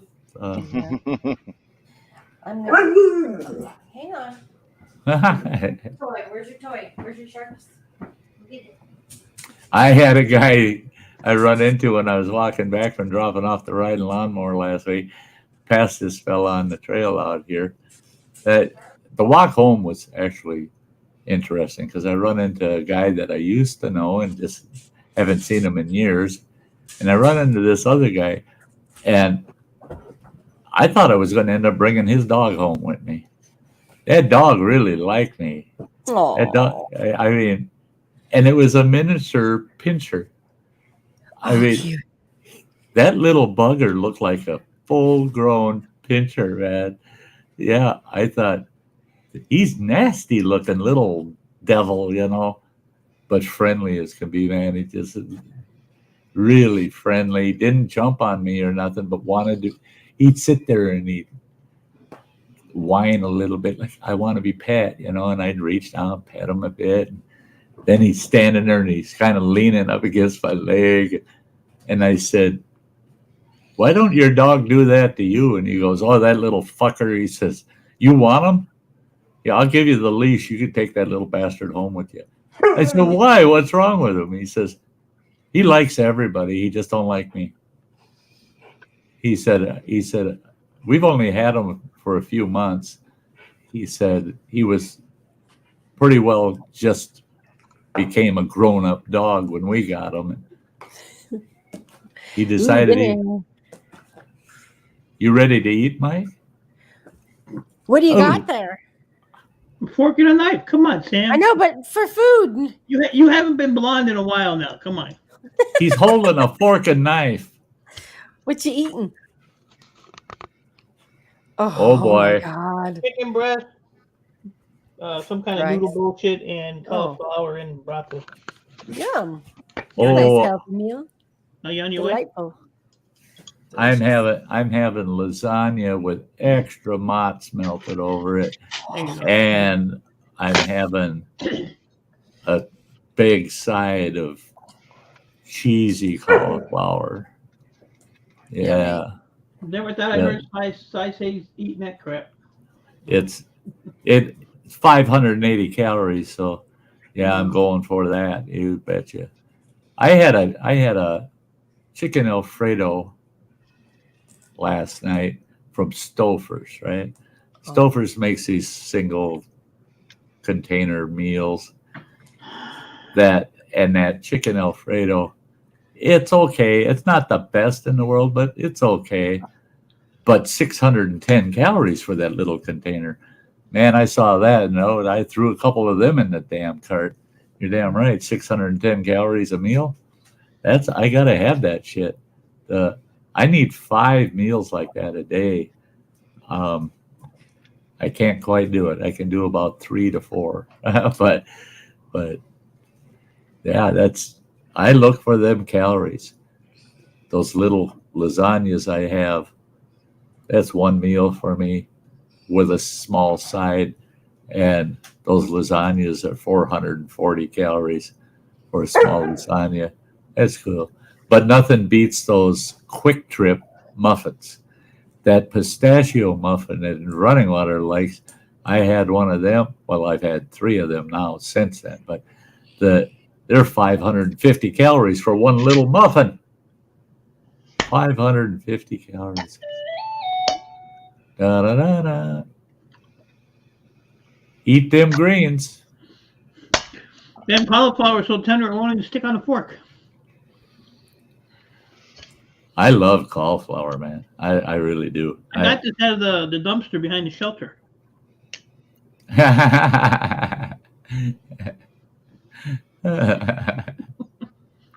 What do you think they dish up at the soup kitchens? Right. If people don't eat it, they throw it away. Yeah. Well, and those soup That was kitchens, get all of their supplies out of the local dumpsters. You know. Mhm. Yeah. Why not? I wish I was that dog. No kidding. All that attention. Wow. I wouldn't even bark. No, because you'd have your muzzle buried. I'd be humping. She wears me out, man. She I'd be really humping. does. She's a busy girl. What are you gonna do? Too much right now. Behave yourself, Mike. I know that's too much to ask, but Stop. She's getting too rowdy. just look at her. She's right up there looking at the camera like, hey, guys, tell her to play with me. Yep. Yeah, Roast finally lamb. got that She's over there Dell talking. camera set up. This is a different camera? Yeah, Yeah, it's coming in good. because I was using the laptops, Yeah. integrated. Except that new Dell one, those cylinder cameras that I gotten. Mm-hmm. That's the one I used to film the robin in the nest. Yeah. I still got to figure out a way to I know. Easy. transmit wireless off of one of those cameras for in the backyard. Well, here's what we do. Okay. Here's what we do. Here's what we'll do. What we can does this. Right there. Little micro PC computer. Yeah. Set that up with the camera and everything. Because that's the type of setup I'm gonna have in here. I've got move this over. Right. I got the little monitor up here and stuff, and this little computer sits up there by the CB. But yeah, you can have your camera, whatever cameras we have set up to and stuff, and have that connect to your StreamYard as a guest, as a panelist.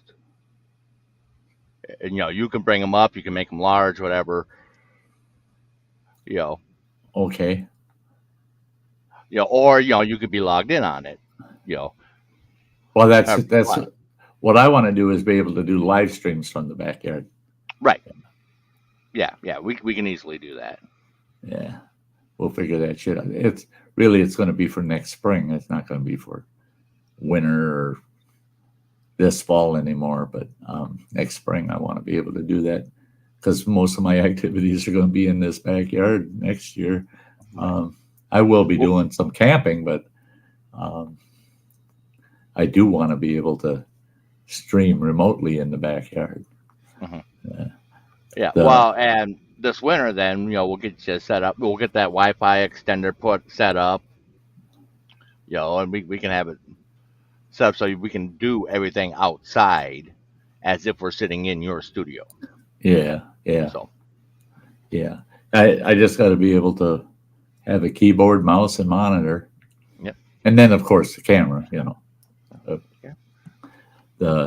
With the audio. The keyboard, that awesome. tiny little thing.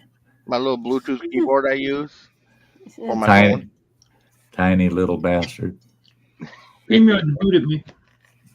It's done that to me lately too. Oh boy, that's Mike. We don't know what kind of reason they're booting him though. With Sam, it's an accident. With Mike, I got a feeling somebody terms of service. Yeah, some kind of violation going on there somewhere. Well, I really don't care. They probably got That- because I don't that- care their bullshit no more. That we know that's Mm-hmm. that you don't care. We know that. Don't give a flying shit. There you go, Mike. Bean, I got some chicken breast. Bean, come get it. There you go. Look at that poor dog. Neglected, thrown in a No. corner. Thrown in the corner. Shit. He owns the corner, man. He owns that That's- truck. Yeah. Yeah, that's Bean's truck. My only highlight to my day is turning on Facebook and see if Bean's on there. Yeah. That was funny. That was funny. Your post today there, running water, with being about going to Martha's Yeah. Vineyard. Yeah. Yeah. It's being on the bay, not being in the bay. Bay. Yeah. Yeah. Yeah. Don't be putting the bean in the bay. Well, someone had made a comment about, make sure you're wearing your life vest. And, I replied as Bean saying, if I end up in the water, I'm climbing on top of Papa. He's chubby and probably floats. Yeah. Yeah. Yeah. Me Dibble had roast lamb just before the stream. I had, you could say, roast lamb.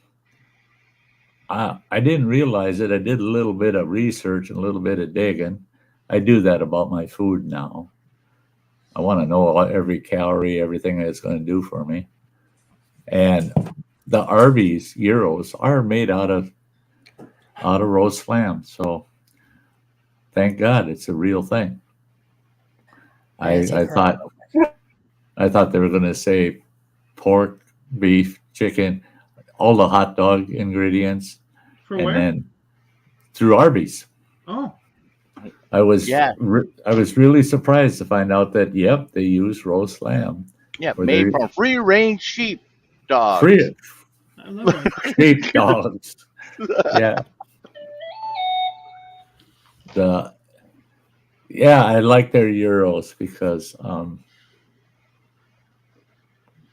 they got plenty of calories in them, and they taste good.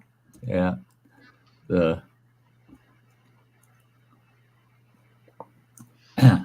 Now I'm craving a damn gyro. I ain't not going to Arby's. Oh, hey, running water. You know that holiday station on the west end of town that they closed? Oh, yeah. Yeah. Guess what's going in there? Holiday. Little Caesars. They're shutting They're down. moving up? They're shutting down the little one on the east end of town, and they're moving into the holiday station. They're totally revamping that whole building. They're doing it out there. They pulled the tanks, and they pulled all of the tanks except one. That one's been filled with concrete. That was a brand new tank they put in just a few years ago. And they said that, they managed to get it pumped dry, and they put this chemical in there that they pump back out again that gets the last of the gas out, and they filled that with concrete, and they're reconcreting the whole parking area. And I don't know what they're going to do with the car wash part of it, because they tore all that gear out. What's that? They don't remove the tanks? This one they didn't. Wow. They were able to certify it as a non-contaminant, and it's a poly tank. I would say it was a fiberglass or something. Yeah, it's a poly tank. It wasn't steel. The other three, there were 4 tanks, and the other 3 were all steel. So they pulled them, left the one poly in, but they filled it with concrete. Damn, they had 5 cement mixtures in a row sitting there.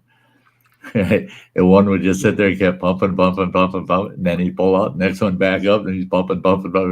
And I drove by there 3 times watching those guys. And then finally they're just like, yeah, they're done. And then they started doing the top. Hey, Joe, good to see you. Joey's in the house. If you cut your hair, Sam, you won't have that problem.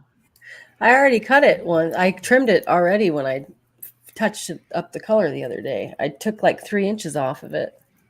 Yeah, don't be telling her to cut too much of it off. But I did. I cut off 3 inches. It was past way here, but damn near down. It was about waist length on you there. Yeah, it was. It was getting super long, and it'll keep growing as long as I keep it healthy at the end. My daughter cut a little bit off of mine, but not too much. Oh, It's shit. good. It's healthy though. You need to trim every now and then, keep it growing. Yeah. I'm getting ready to cut it off anyway, so I'm over it. I was shocked, Again? you know. He got his trimmed up, and his daughter trimmed it up for him, and then he shows up on a stream and his head's still there. I think, son of a bitch, somebody's got to teach her how to give him a proper haircut. Right at the shoulders. Phew. Sweeney There. Todd. It's got to be another half inch, and then I can donate it to like Locks of Love. That's what I want to do. So it's got to be a half inch longer yet. Yeah, I had a lot of people. What's up, Joe? Joe said he shaved his head, no more hair. I'm contemplating doing that. Because I got some hair now, but Your hair was terrible. There you go. Thank you. but I ain't got enough to make it worth even having. So I figure I'll wait till spring and then I'll probably buzz it again. I shaved mine, but I got a big ass lump on my head right here. I got one here too that Looks like a fucking aerial. I'm always wearing a hat or a do-rag anyway. That's one of your fucking horns popping out. It's devil. It's another pecker. Oh, yeah. That's what I'm going with. Your head showing. Yeah. Peckerhead. Peckerhead. Mm-hmm. Yeah, I don't know. Heck, I'm going to keep this going for almost another half hour. We're going to cut her off at 3 hours today. Yeah, I was gonna shut you down after last week's little excursion. I had to yell at you. Oh, man. I can't believe I went for almost 5 hours, man. I was gonna message you on Facebook and see if you were all right, man. Because I was like, hey, he just kept going and going. The only bad result of that was I didn't get the calories that day that I should have. Yeah. Tonight, I got my dinner figured out and my calorie count figured. By midnight, 1 o'clock, I'll have all the calories I need. Yeah, as long as you stay up with that, Yeah, I got. They told me minimum 2,300 because that's what I was getting through the tube feeding. When that's all I was allowed was tube feeding, and I said, well, if 2,300 through tube feeding was adequate, why wouldn't that be adequate eating? And they said, well, if you're not properly chewing your food, you're not getting all the nutrient off of it. You should. I said, "Oh, go F yourselves." I mean, not properly chewing my food. I've never chewed my food so much in my whole freaking life. That's why it's so hard to shut me up now. It was hard before, but now it's real difficult because, man, I got some jaw muscles. That's where most of my muscle tone's coming back is in the jaw from chewing. As long as you have the right amount of poly grip so that those teeth don't slide, you're good. Yeah, bullshit. That was one thing I was glad about with the weight loss. They warned me. They said, your dentures fit so tight. They couldn't believe it. When they went to do the surgery on me, they went to remove my dentures once they had me knocked out. They didn't have me remove them before that. They went to remove them once they had me under, and they said, we almost left them in you. Because we thought they were your real teeth because they weren't coming out. And they said, finally, the lowers popped loose. And we said, oh, shit. And they took a look in my mouth with a flashlight and said, yeah, those are uppers. Otherwise, he's had his name tattooed to his gums. Yeah, that's the weird thing. Somebody wants to off me. Guess what, guys? Make sure to take my dentures because they both have my name on them. And yeah, we identified him by dental records. His record was right on the damn teeth. His name was right there. So did you have to have your name on there from when you lived in the assisted living apartment so they didn't get mixed up with the blue hairs or anybody? We didn't all get together at night after dinner and throw all of our teeth in one big bucket. and maintenance will scrub them fuckers for you, and they'll be ready for you before breakfast, you know. There you go. And everybody goes down there trying to fish their teeth out, just like you do when they make you throw all your cell phones in a basket at a closed meeting, you know. But I was in DC, and it was a congressional hearing that I was attending, and they made all of us put our cell phones in these baskets walking in the door. You weren't even allowed the cell phone into that hearing chamber, right? We all burst out laughing. They set these 4 baskets on a table at the back of this hearing room that we're in, and those 4 baskets are lined up against the back wall. All of a sudden, all 4 of them fucking baskets started ringing and vibrating, man. And it's the noisiest, and every possible ringtone under the sun going off. And there was that one in there yelling, "Answer the fucking phone! Answer the fucking phone!" And we all burst out laughing in the middle of this hearing. And those hearing officers sitting up at the bench trying to call the place into order. We couldn't because you kept hearing this voice yelling out, "Answer the fucking phone! Answer the fucking phone!" And these guys, the security guys, are running for those baskets, and the morons are trying to shut the phones off. And finally, one of the hearing officers said, "Would you fellas just take those baskets out of the room and do that?" Yeah. There's only about 250 people walked in the door. That means you got at least 250 phones in in those baskets. It's going to take you a while to shut all them bastards off. But that was pretty comical because it was quiet for about the first 15, 20 minutes, and then all of a sudden they started going off, boom, boom, boom, boom, boom, boom, boom, boom, boom, boom, boom, boom, just like a big chain reaction. Somebody was probably sending a message to everyone in the room, you know, and I laughed my ass off. Yeah, I thought to myself, I'm glad I'm not sitting up there on that panel. You know, I'm just in the room. I am not, no. I don't have to explain that shit, why my staff fucked up like that. I had a few things in Washington, D.C. that were pretty interesting, that it kind of like, oh, that shit really happens?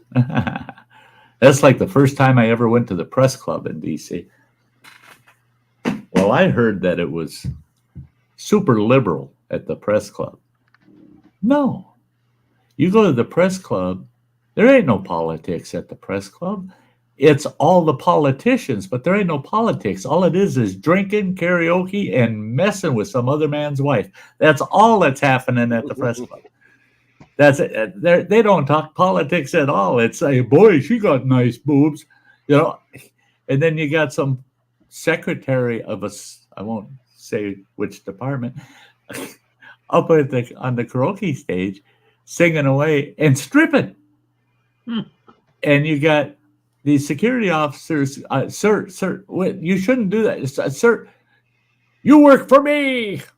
He taking another swig out of his bottle and taking some more.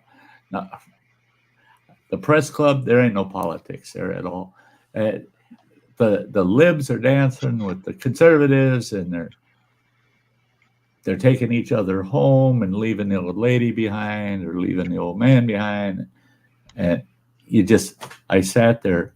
I think I had one drink that night because I was getting drunk off of the lack of morality and how moronic these people really, really were, and realizing they're all fake. Because none of them acted in that place the way they did publicly. And you can't get in the press club without, if you're not one of those politicians, you ain't getting in there without an invite. You have to be invited into the press club. And why they called it the press club, I don't know, because none of that shit ever hits the press. Nothing I saw in there ever hit the press. And I seen some things in there, boy, the people of the nation would have loved to have seen on the 6 o'clock news, man. It would have been, whoa, send the kids to bed early. We want to watch the what happened at the press club tonight. Yeah. You know, yeah, you don't want to be showing that shit at prime time.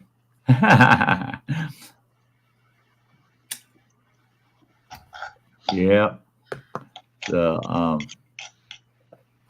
And I don't think there's a politician on the Hill. It don't matter what party they belong to. Every politician on the Hill's got a tab at every frickin' lounge and bar in that city. Every one of them's got a tab. They don't have to carry cash with them anywhere, man. Everything's put on their tab. Put it on my tab. Put it on. You hear that all night long. Put it on my tab. Put it on my tab. Put it on my tab. But you never see anybody leave after paying their tab. No, they just leave. They probably get a monthly billing statement, you know. King Bluto. Hey, King Bluto. Good to see you there, my friend. Yeah. There's Matt J. Woohoo. Oh, Matt. Great to see you, Matt. Yeah. I think about that. I was actually, like I said, I run into this fellow walking home the other day on this, what we call the corridor here in town. And I hadn't seen that fella in, since I think we figured it out. It was 2011 the last time I saw him. And you ruined the guy's day. What's that? Nothing. I ruined the guy's day. Listen, See, you heard me. Yeah, I just wanted you to repeat that nastiness. That happened. But I didn't recognize him at first, but he recognized me, and I'm surprised because back then I didn't have a beard, nothing, you know, but he recognized me, and then I realized it was him. And I asked him, "What in the hell happened to you?" Here he had gone through cancer too about 6 years ago, and I said, "I didn't recognize you." And he goes, "No." I said, "No, look at you." I said, "What the hell do you weigh?" And he goes, 122 pounds this morning. I go, "Say what?" This boy used to weigh 256 pounds, and he's only 5'6". And he weighs 122 pounds now. And he can hardly move, man. I asked him, I said, "What are you doing out here on the corridor all alone?" And he had a walking stick and doing the old fart shuffle, you know. And he said, "Oh, I take my walk every day." He said, "I know where you live." I said, "You do?" And he says, "Yeah, you live down there at the end of the corridor right there by 15th Avenue. I know where you live." And I go, "Really?" He goes, "Yeah, that's my turnaround point." And then I walk back home. He told me where he lived. He lives 3 blocks away. Wow. And he said, "I can't make it past your place. I tried one day and I got he says, maybe about 300-400 feet past your place. And I turned around and then started heading back. And he said, I didn't make it home. He said, I was almost a block away from home, and I sat down on the curb until somebody came and realized I needed help to get up and get home." Wow. I love you more. Great to see you, Ralph. Yeah. I don't, we try not to discuss too many love affairs on here, but we'll let you today. Yeah. Everybody knows about me and Ralph. Yeah. Everybody knows about you and Ralph. Yeah. Special relationship. Yeah. Kind of special, ain't it? Yeah. Mm-hmm. Kind of special. Well, at the end of that. Good for you. He's still an honorable mention for the Clean Your Plate Club. Yeah. I like it, but I get it in my beard. I cut back on the ice cream, Matt. Believe it or not. You did? Trying to lose some weight. Feel like crap all the time. Trying to lose some weight. We talked about those weight loss programs. Just do the right one. No, I don't want that. I don't want to go that route. No, don't ever go there. I don't Well, want. if I ever got any form of that, I wouldn't even bother getting treated for it. No, I said that too. You No, know, I won't. I won't. wait till the day happens. Running water can tell you. This old man was adamant. I mean, it was carved in fucking stone. Don't ever tell me I got that shit. Don't ever tell me. But they did the right thing to get me to where I am now by lying to me. Yeah. Oh, it's not going to be that bad. You went through open heart surgery. You can handle this. It's not going to be so bad. And if you do it, we can give you 5 to 20 more years. Well, I got to, and they had me convinced that I was looking at, in the worst case, maybe 4 months of recovery through the whole process. Well, that was that was at the end of March. So we got April, May, June, July, August, September, 6 months out, and I'm still recovering. What happened to this 2 months ago? I should have been out there riding the fucking mini bike and having a hell of a good time out in the woods. Mm-hmm. But now I'm starting to feel like I want to ride the mini bike and I want to be out in the woods.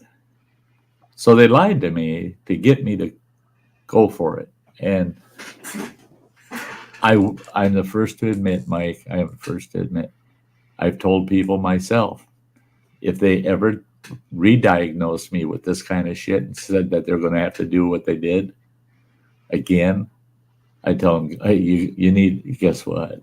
I hope you got lots of lube because you can go F yourself because it ain't happening. I won't go through it a second time. I'm glad I went through it the first time, but that was pure hell. It was pure hell. And I don't wish it upon anybody, but I don't want to lose people either, you know, and it's selfish. No. We would tell you, you got to do it, Mike. You got to fight it. You got to fight it.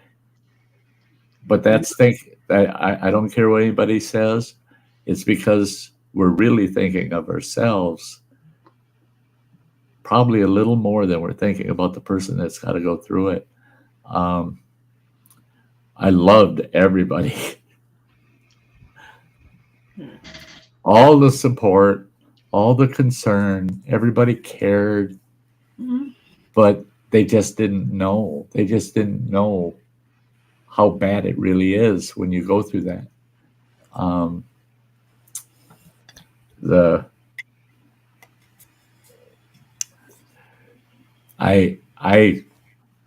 I still say I went through it for everybody out there. I'd only go through it if Sam was to take care of me every day. Well, I've thought about that. If I won the My ass. if I ever won the several $100 million, Maybe. Samantha would be living in a palace any which way she so chose.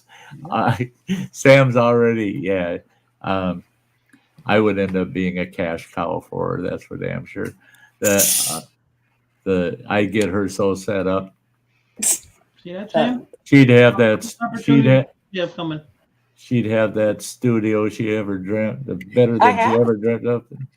I wanted to show you when it's done. I'll show you when I have it all set up. It's not done yet, but I finally have one now. That's good. That's awesome. When I saw that picture, your boys standing there and the lights in the background, this is going to be good. I can't wait till she's done with that. That's going to be good. I'm excited. Yeah, I need to get a desk and all that chair in there and everything. Yeah, but it's coming. Yeah, that hair really stands out on that girl, doesn't it? I like it. Yeah, I just redid it, so it's very vibrant right now. It'll fade into a lighter color, but I like the fading on it. I like what it fades into. That's why I keep using the color. Yeah, I've got a jar.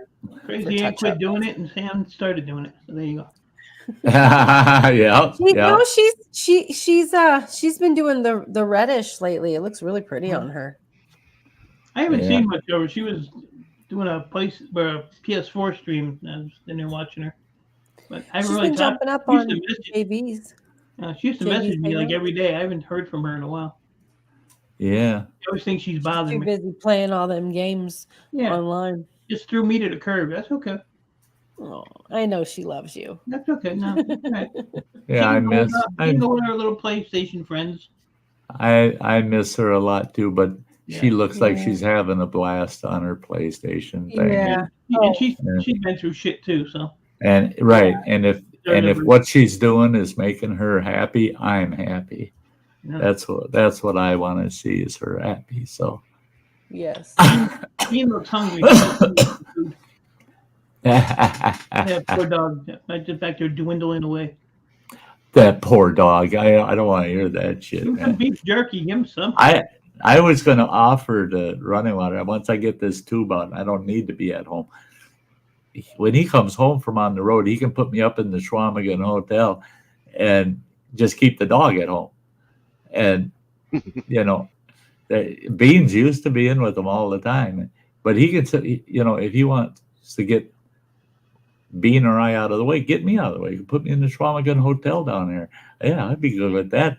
But this last trip, Bean got to stay at the doggy spot damn near the whole trip. And when he got home, he was just happier than snot, man. It's just like, man, was I on one sweet vacation. That boy gets running water. I feel bad for Bean if anything happened to running water because there is nobody out there that's going to treat Bean that way. I mean, they maybe once a year he'd get all that spa treatment, for a week. But no, he gets it every time they get home, man. He loves it down there at the spa. You can tell when you take him there, he's excited. He's looking like, I know where I'm at. He's just always excited. Yeah. You just will Bean to me when you croak out. But I'll take care of him. I don't know. You might have to fight the ex. Yeah. And she's at the gym every day, so she might be a little. Who do you like more, your ex or me? Be careful. Well, he's thinking about it. That's a good sign. You're getting awful personal there, Mike.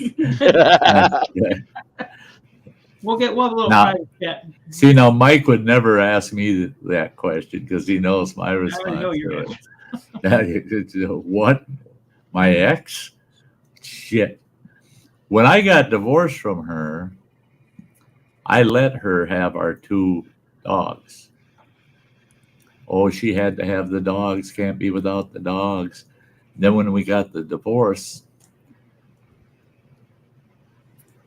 I told my daughter, I said, I'd really like to get at least one of the pups back. I'm kind of lonely. I'd like to have one of my mascots back. My daughter said, they're both gone. I said, what do you mean they're gone? She said, oh, Mom gave them away. Huh. And so I got a hold of my ex and I told her, I said, you got 3 fucking days to get those 2 dogs back. They're not to leave the family. I said, you're an ass, but if you don't get those dogs back, then you're a whole ass. I'm saying that backwards. and she did get the 2 dogs back. I got one of them. I got our Chihuahua, and the Lhasa Apso went to my daughter's place on the farm. And when the Chihuahua passed away, my daughter said, would you like Blondie?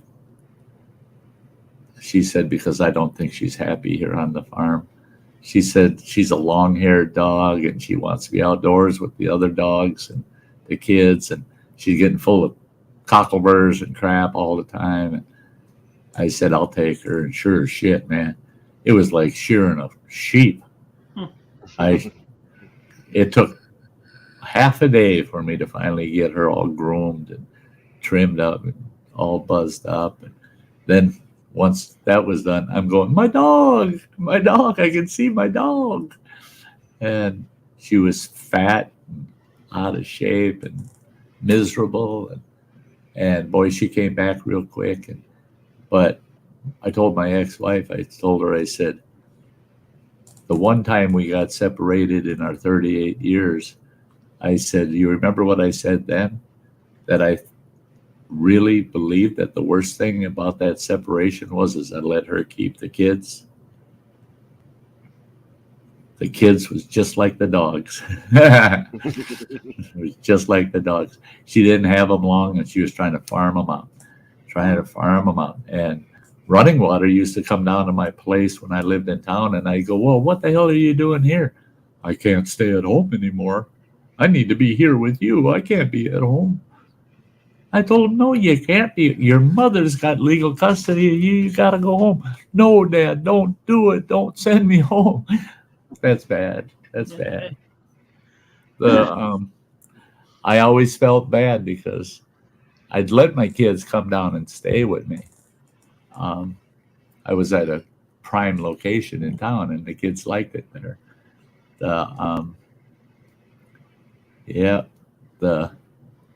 Hey, Peppers, great to see ya. Peppers, hey Jerry. Hey Shira. Hello. And there's Jerry. Hey, Jerry J, good to see you. Yeah, it's great. Thanks for coming over to the Sty Shack and hanging out for a bit. Me Dibble. See you next week. We wouldn't be able. It wouldn't be the same without you. Yeah. I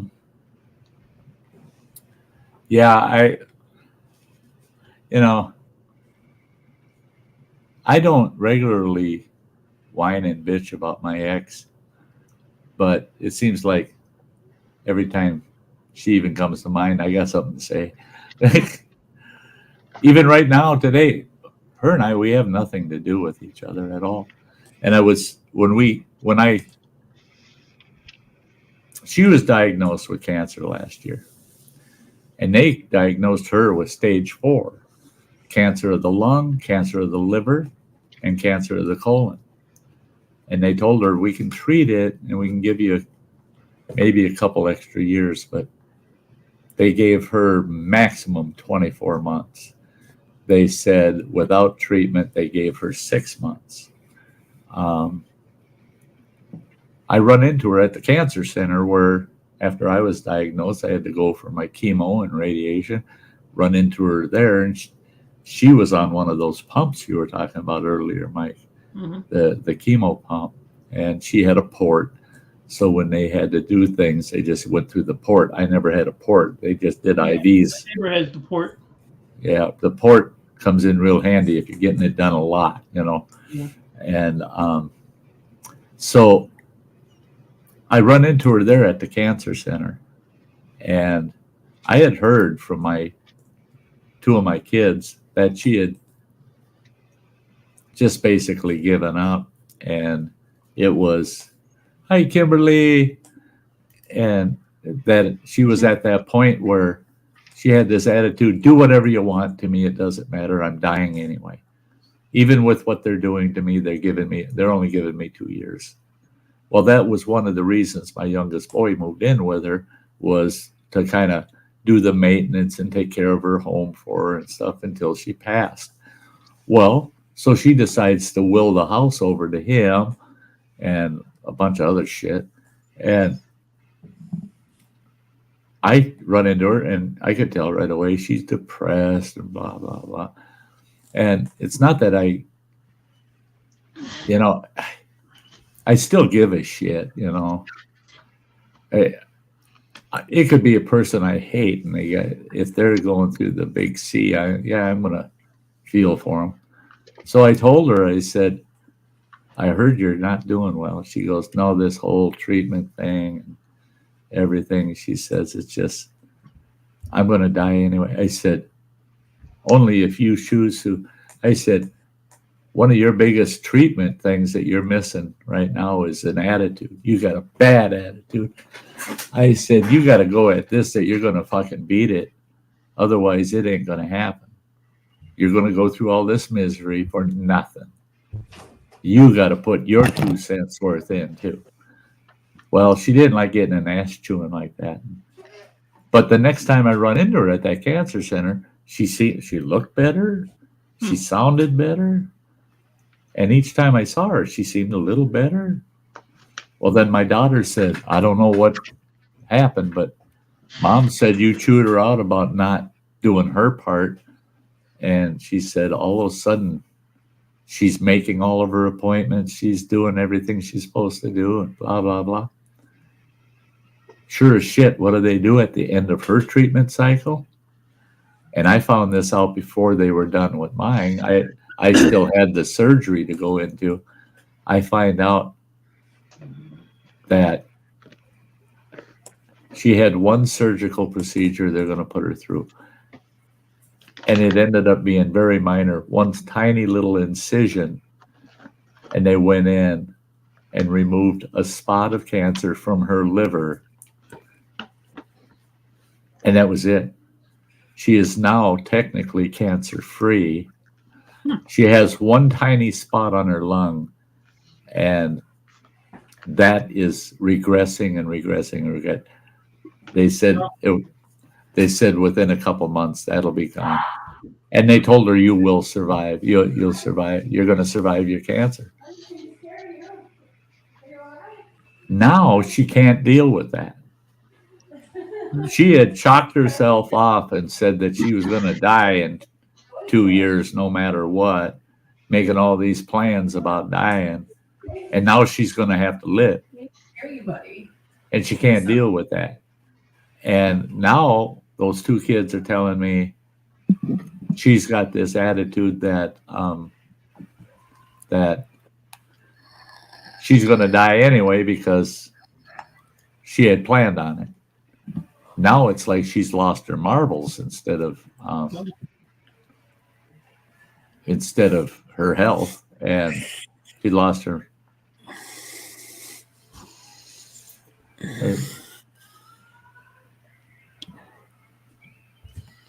Hit my shin on my bed frame. Don't do that. Hey, Cody-O. But yeah, I got so upset when I heard that she gave up and it was successful. What the hell's the matter with someone that does that? I mean, here I didn't. Once I had my surgery, I was giving up the first 2 weeks. I mean, I wanted to die those first 2 weeks. And it took a good kick in the ass from my friends to say, Sty, look at today versus 2 weeks ago. Where are you at? I said, I made very little progress. I said, so little. I feel terrible. I'm miserable. I don't think I'll ever be myself again. And they said, is that exactly the way you felt 2 weeks ago? I said, no. 2 weeks ago, I just wanted to die. I really did. I wanted to die. And they said, so things have gotten a little better. They said, and you're one that you ain't going to give up as long as things are just a little better. Well, that's what it took, was for me to say, hey, you're not being yourself by giving up. Just, you got to fight this shit. You went through this part of it. You got to keep fighting. You got to keep fighting. And that's what got me to where I'm at right now. And Matt Chase says, we'll keep you alive, Sty. Yeah. Well, and you do. You all do. And it's like I said, that's why did I survive my cancer? Because of people like you. I love that song, Running Water. That's one of my favorites. Huh? I love that song. Yeah, that was an accident. That's one of my Yeah. faves. He's trying to demonetize my stream. Yeah. Oh, I can do that without a song. I love 30 seconds. That I from know. Mars. Oh, I thought Mike was going to do that when you were talking about lubricating the pumper in the toilet. I had to bite my tongue, dude. Yeah, he was struggling. He's down there turning red like. Yeah. That was a rough one. I gotta say something. And damn I it. lubricated the shaft and it still wouldn't slide all the way. I almost had a stroke. That's yeah. I was so frustrated. All I needed was another inch. Just And a I'd tip. be happy. I'd be happy with just another inch. Just a tip. Just, yeah. Yes, Ann has a big smile on her face. It's Anne. Hey, Peppers. He says, since I've known you, Sty, you give your all to everything you do. Yeah. I didn't on this.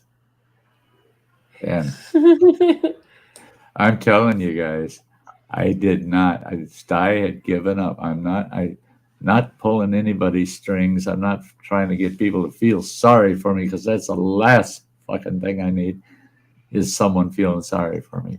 But for 2 weeks, I had given up. I wanted to go. The hell with the world, the hell with everything. I wanted to go quick. I didn't give a shit if it was painful or not. I just go. I just want an end to it. I had given up. So I wasn't giving it my all. I learned. Yeah. Even this old bastard has his limits.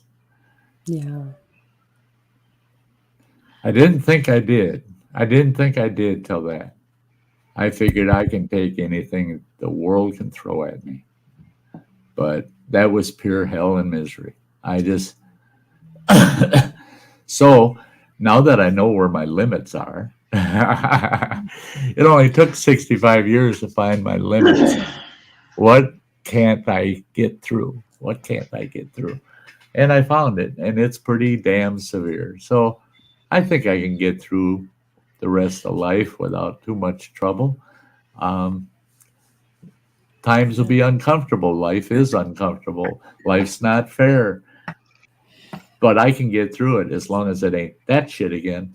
That I can do it. And if I can do it, others can too. I want people to have more faith in themselves. You know, it's easy for us to lean on others. It's really tough when you got to lean on yourself. You know, to say, hey, I got to pick myself up. I got to do this. Everybody cares. Everybody wants to help. But really, I'm the only one that can fix this. I'm the only one that can do this. I wouldn't, like I said, I wouldn't wish it upon anybody, even somebody I totally disliked. I would never wish that garbage on them. Nah. Nobody should ever have to feel that way. Now, what did I do all last week? I watched all 8 seasons of Game of Thrones. Hacking and slashing and stabbing and gorging and nasty, goddamn. Everything in that whole series, everybody's dying a miserable death. There isn't a clean, quiet passing, except for the one maester at the wall. He laid there in bed. Even that wasn't simple for him. He didn't die in his sleep. So after watching that, I'm going, oh man, I know how those guys feel. These guys getting hacked up, stabbed. I'm going, oh my God. Thank God I didn't live in an era where all of our battles were fought with long, sharp, pointy things. Yeah, because that's what you would be looking forward to, is what I just went through out on the battlefield. No, thank you. I think about our great veterans today and the miseries they go through because of war, and there's no consolation in the fact that today a lot of those things they're not fixed, Mm-mm. but there are remedies that bring them back some quality of life. Where back it was just 150 200 years ago, yeah, you'd only be dreaming that you would survive wounds of the war, and you would die miserably because they had no way to remedy those injuries. Yeah. Colin, it is so good to see you back out there in the chat. Colin's cool. I like Colin. Yeah. Did you say you were 65? Hello, Colin. Yeah, I'm 60. I'm 65. God damn. Who's Don't I look awful young for my age? Didn't they invent dirt like 64 years ago? Number one, that's me, buddy. I'm the one that invented dirt, so don't even go there. Kimberly Ferris. Yeah, Cody. he's been alive as long as they've been doing construction on I-294 there in Chicago. Yeah. That it started in 1956 Wow. and been going ever since. Yeah, I was born in 57. So I do that to my neighbor when she's in the hospital because they always want to. They put your little wristband on, and then they ask you your name and birth date. So she was born in 61. So I always 61. Shut up. I do it to her all the time. What? I had a gal at the hospital just a couple weeks ago when I was checking into the emergency room. She pulls my record up and she goes, "Can you give me your full name and your date of birth?" And I told her my full name, and I go, "And I was born before your parents were." Damn. She looked at me and goes, "Say what?" I said, "As young as you are, I know I was born before your parents were."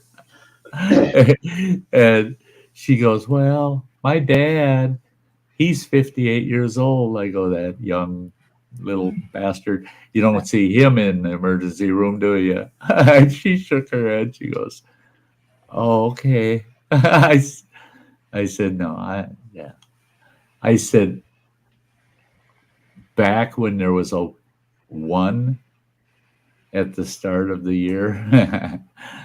Yeah, that's me.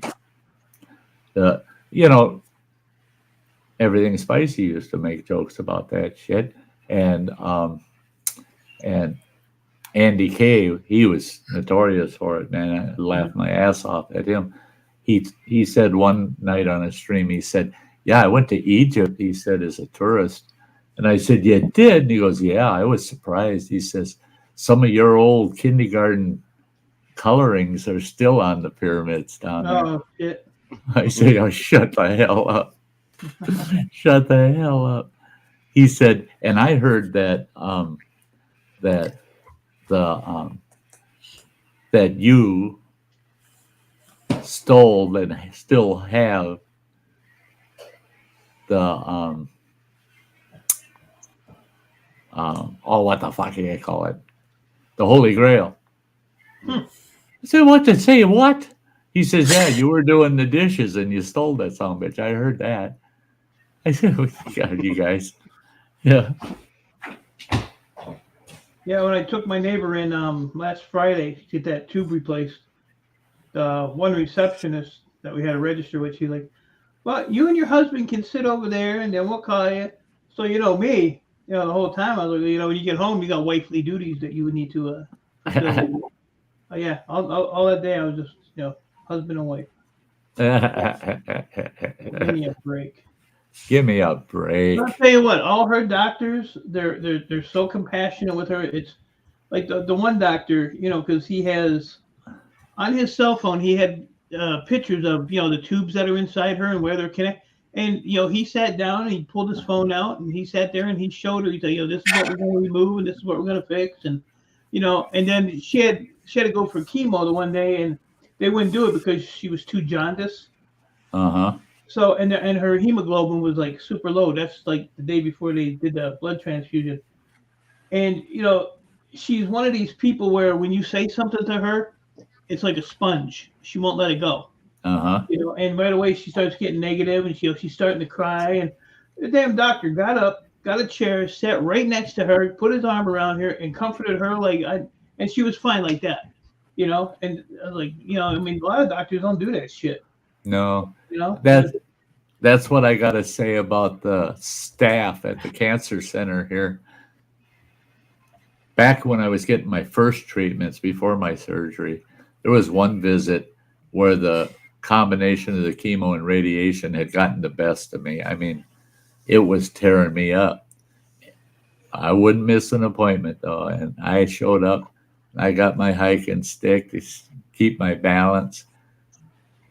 I walked in, and you got to walk through the waiting area and around this corner to check in. And I'm heading there, and I got right in the middle of this big waiting room that's got about 16 to 18 chairs in it, and it's packed full of people. There's only one chair that's open. And I thought, I'm not going to make it to that check-in desk without a break. I'm going to grab that chair, sit down, take a break.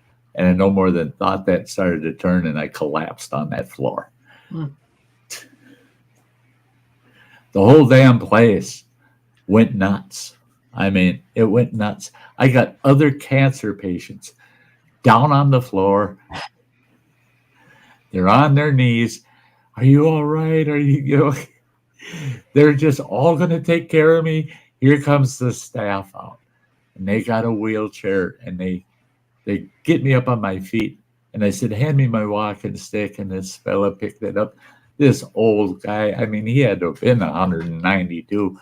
He got my stick up, hands it to me, and I told him thank you. And I said, I don't need the chair. Just let's walk real slow. No, you're taking the chair. And they got me in the chair. And those gals and the guys in the radiation and the chemo departments treated me with kids' gloves through the whole thing.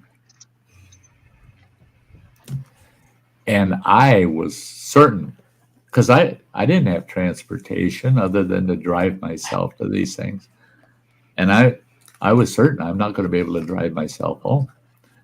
And so I mentioned it to one of the girls there. And next thing I know, I got the doctor that I do not have an appointment with. And those guys don't see you without an appointment.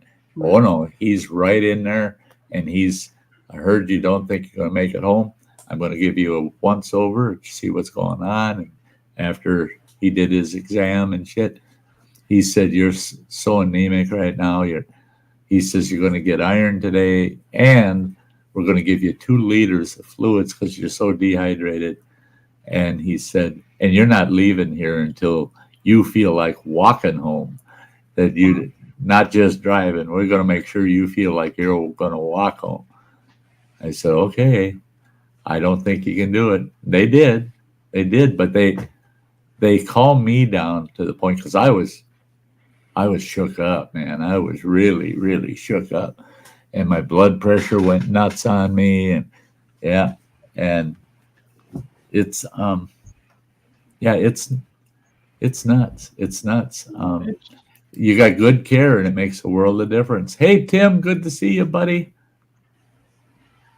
Yep, it's an experience out there. I mean, I've dealt with a lot of friends that had cancer, but I've never had to go to hospitals or appointments or anything. One of them is you see all those people in there and you just shake your head. A lot of kids.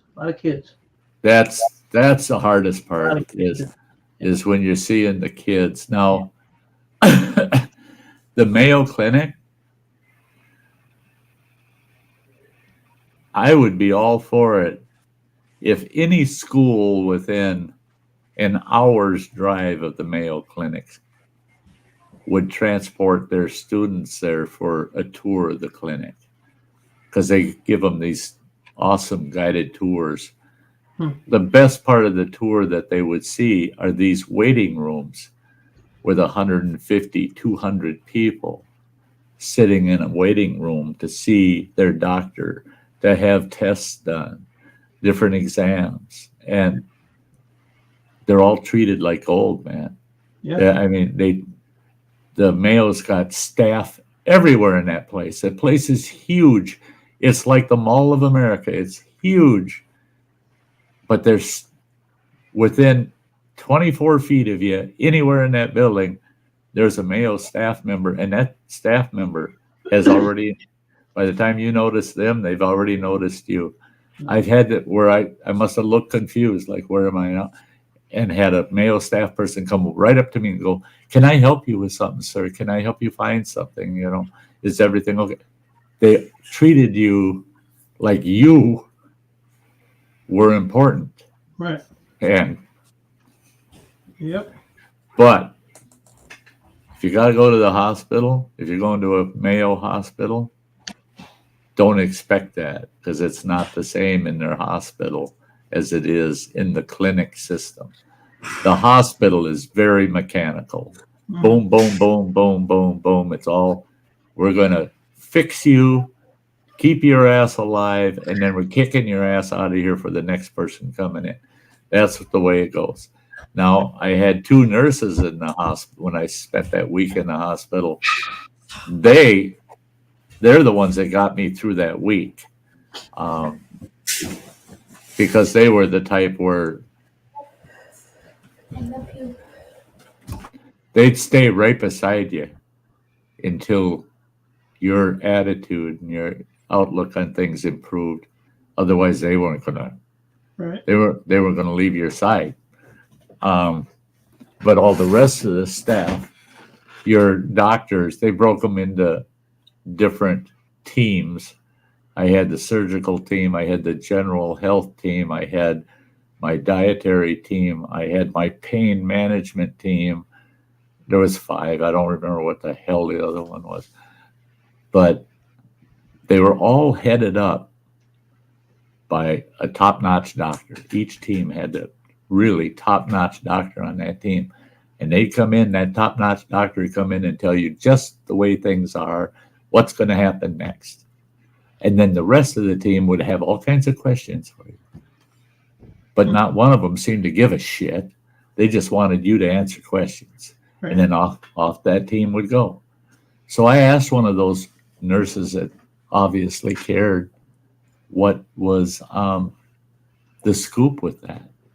And she said, "Well, you know your 5 key doctors." I said, "Yeah." "All those other people?" And these teams, the smallest team had 4 people other than the doctor. The largest one, there was a total number of 9. There were 8 people following that key doctor. She said, "All those other people, other than your doctor, they're all interns." Interns? They're all interns. We're a medical school.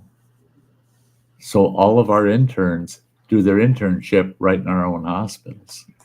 And the Mayo has 2 of them in Rochester, Minnesota, 2 hospitals that they practice in. And so that's what it was all about. I was a test subject. I was just like cray paper in an art class in a kindergarten class. I was just a teaching tool. And all those lead doctors, their job was to make sure I stayed alive so those students could learn something, Right. you know, and get my ass out of there. And we'll get a fresh one in here to teach them some more. Well, they asked me, they said, "Well, we have all these samples. We saved all of your cancer and all of the tissue that we removed from your body. We have it all. It's all in cryo." Come to find out, they've got all these samples. It started out, they said they had 14. Then it increased. Now we have 64 samples in cryo on you. And we need you to sign this release so that we can use those samples of your tissues for research. I said, you can have them for $100,000. And the gal that I was talking to laughed at me. I said, next time you call, tell yourself before you call, you'll never fucking laugh at me again. And I hung up. Right. Well, she did call back a couple days later. I guess she figured let him calm down and then try again. And she asked again, would you release your frozen samples for research? And I said, again, my offer stands, and that's you can have them for $100,000. And she said, we don't buy samples. I said, that's the problem. You are going to make millions, if not billions of dollars off of the outcome of studying people's tissues. Yep. If you weren't going to make any money off of it, but you were going to save lives, I'd pay to have them gold wrapped and given to you. But I know what you're doing with it. You're using it for educational purposes and research. You're getting paid for those educations that you're using it to give to these upcoming doctors, and you're using it for research in which you'll charge somebody else another $1 million, like they charge me $990,000+, just shy of $1 million.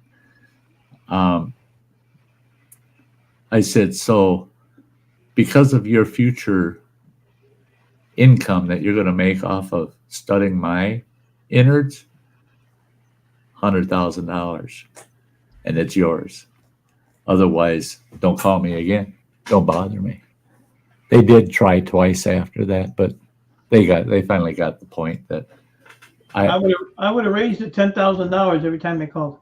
Oh, I was going to be happy with $100,000 because I figured they're either going to or they're not going to. You know. Hey, good to see you, Scott. Scott Hall. It's been a while. Yes, I recall you. Isn't Scott Hall a wrestler? Didn't he die? Don't be calling people in my audience dead. Razor Ramon. Scott Hall. You know, I went to school once and they did the like you were saying, they put you on a bus and take you to this little, like a field trip. Uh-huh. You know, I ended up Rahway State Prison for the Scared Straight program. and you thought you were going on a my life. Never been back on a bus. Yeah. You thought they were taking you on a field trip, right? I thought I was going to the zoo. Yeah. Well, you did in a sense. Well, I went to the zoo, all right. Yeah. Son of a bitch. Kind of makes me think back when my old man drove me all the way to downtown Minneapolis, the Hennepin County Jail, and had a book and release me. Oh. I was only fucking 6 years old. He just wanted to show me the prison system, the jail system, because I was sitting in his squad car while he was in the hardware store talking to the owner of the hardware store about some shoplifting thing. And the dispatcher's calling his squad. Well, back then they didn't have anything portable they carried, you know. And this is back in the 1960s. And so I picked the mic up and I answered the call. Talked to the dispatcher for a minute or two, and he said, would you please go to your father and tell him there's an important call on the squad car on the radio? Yes, sir, I'll do that.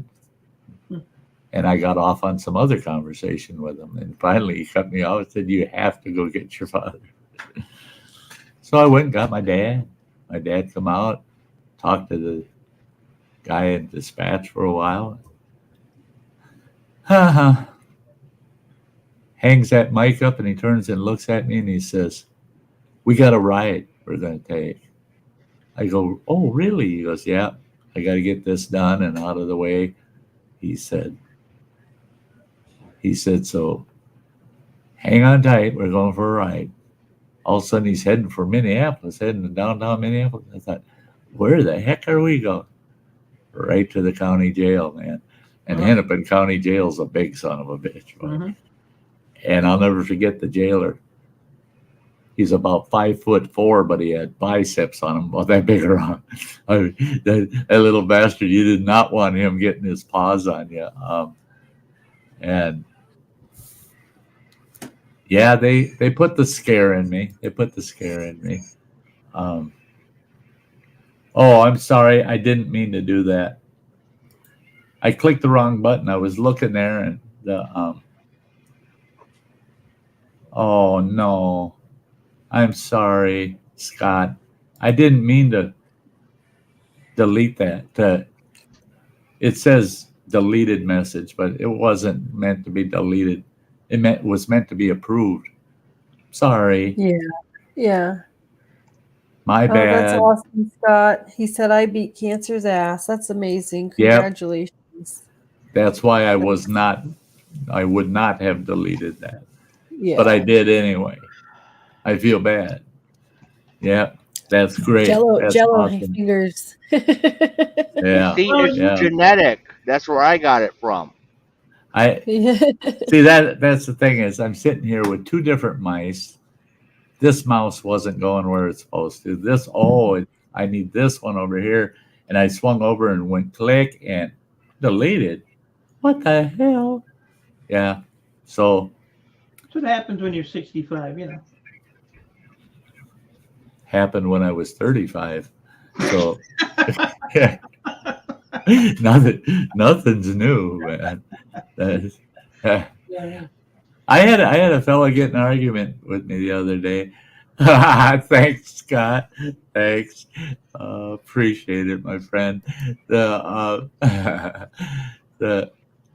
It's okay. I still love you. But I had someone get in an argument with me the other day, and I just kind of laughed it off with him. But I told him, I said, there ain't nothing that happens today that ain't happened before. He says, baloney. He says, 1,000 years ago, there weren't people shooting each other on the street, blah, blah, blah. I said, no, they were stabbing each other on the street, or they were strangling each other on the street, but people were still dying on the street. And he goes, oh, yeah. I said, yeah, nothing to. He says, what about today's wars? I said, what about those wars back then? I said, you read in history and you see these wars were single battle, 10, 20, 30,000 people died in that one battle. It only took a couple hours. Oh, yeah. Nothing happens today that hasn't happened before. He goes, and he brought it up. He goes, what about cancer? You didn't hear about cancer back then. I said, they used to call cancer back in the 1800s. They never called it cancer. They called it consumption because it consumed you. I said, but it happened before. It happened thousands of years ago. It's always been here. It's just we are more aware of what's happening in the world. It's not that it hasn't happened before. So don't think you're experiencing something new, ever. Nothing in this world is new. It's all happened before. And I hate to say it because it's disheartening, but it's true. It will happen again. It will happen again. Yeah, if anything, when it happens now, it's just more efficient. Anything that's happening is like you can look at it that way to say, well, yeah, that's like when I heard this individual, and I was really surprised with what he said when he was talking about that fella that was robbing and beating that old man in that little store, and that old man, 60-some years old, getting beat by this 20-some-year-old guy, damn near to death. And that old guy got his hands on a knife and stabbed him and killed the young guy. And he said, I am so against that. I am so against that. He said, it's barbaric that old man stabbed that young guy to death. I would have much rather that old guy had a 9mm and shot him right between the eyes and got it over with quick. I'm like, would say, what? He said it would have been more humane. He says methods of death of the past are, in a lot of ways, worse than methods of death today. I guess he's got a fair argument. Would you rather slowly die from a knife wound, or would you rather have it over with and done? There's arguments that way, and I can understand those arguments. The efficiency kind of approach that things have become quicker and more efficient, but the end result is still the same. The end result's the same. It's how you got there. But nothing, to me, nothing. We are surprised when things happen, but if you can think it, it's happened before. Yeah. They talk about the great apocalypse, asteroids going to hit the planet and wipe everything out. Well, it's happened before. I think the dinosaurs lived right up until it happened. I'm pretty sure of that. Well, if we know one's still living. Just like we'll live right up until it happens. I'm pretty sure of that. It's happened before. I mean, there's only one dinosaur that survived that. Shut up. Shut up. Look at your boys laughing at you. Yeah, before I got sick, this old dinosaur, they called him a no neck, and now I'm a long neck. Yeah, I got a long neck now. I never had a long neck in my life, and now I got a long neck. Yeah.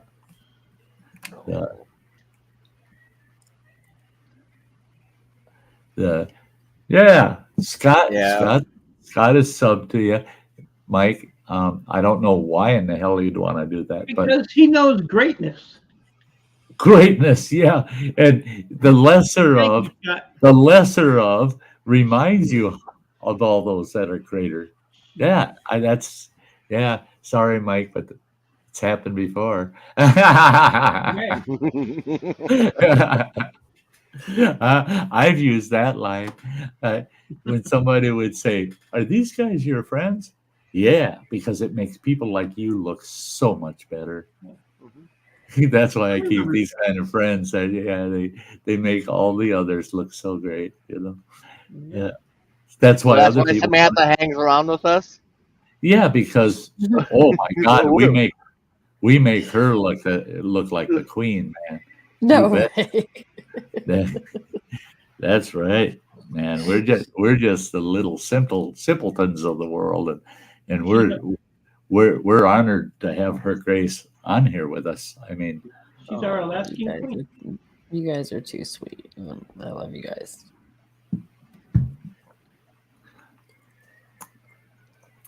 I'm not too sweet. I got my blood sugars under control.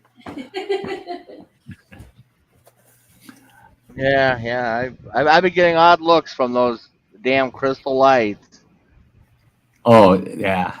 Got the mango peach. That is not good. That is not good. That's like the jerk that pees in a beer bottle. No. I'm going down and it looks like a pee bottle. And I'm sipping on that, people looking at me as I'm driving on the road. Wait for you to spit it out and puke, and and they're wondering, how can he be enjoying that? That's one badass trucker. Yeah, drinking right out of the pee bottle.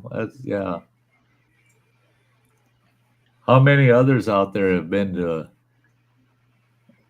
a wild bash and seen some poor soul when you're outdoors, big barbecue, whatever, and that evening some poor soul grabbed a beer bottle and took a swig and spit it out. Somebody pissed in this beer bottle.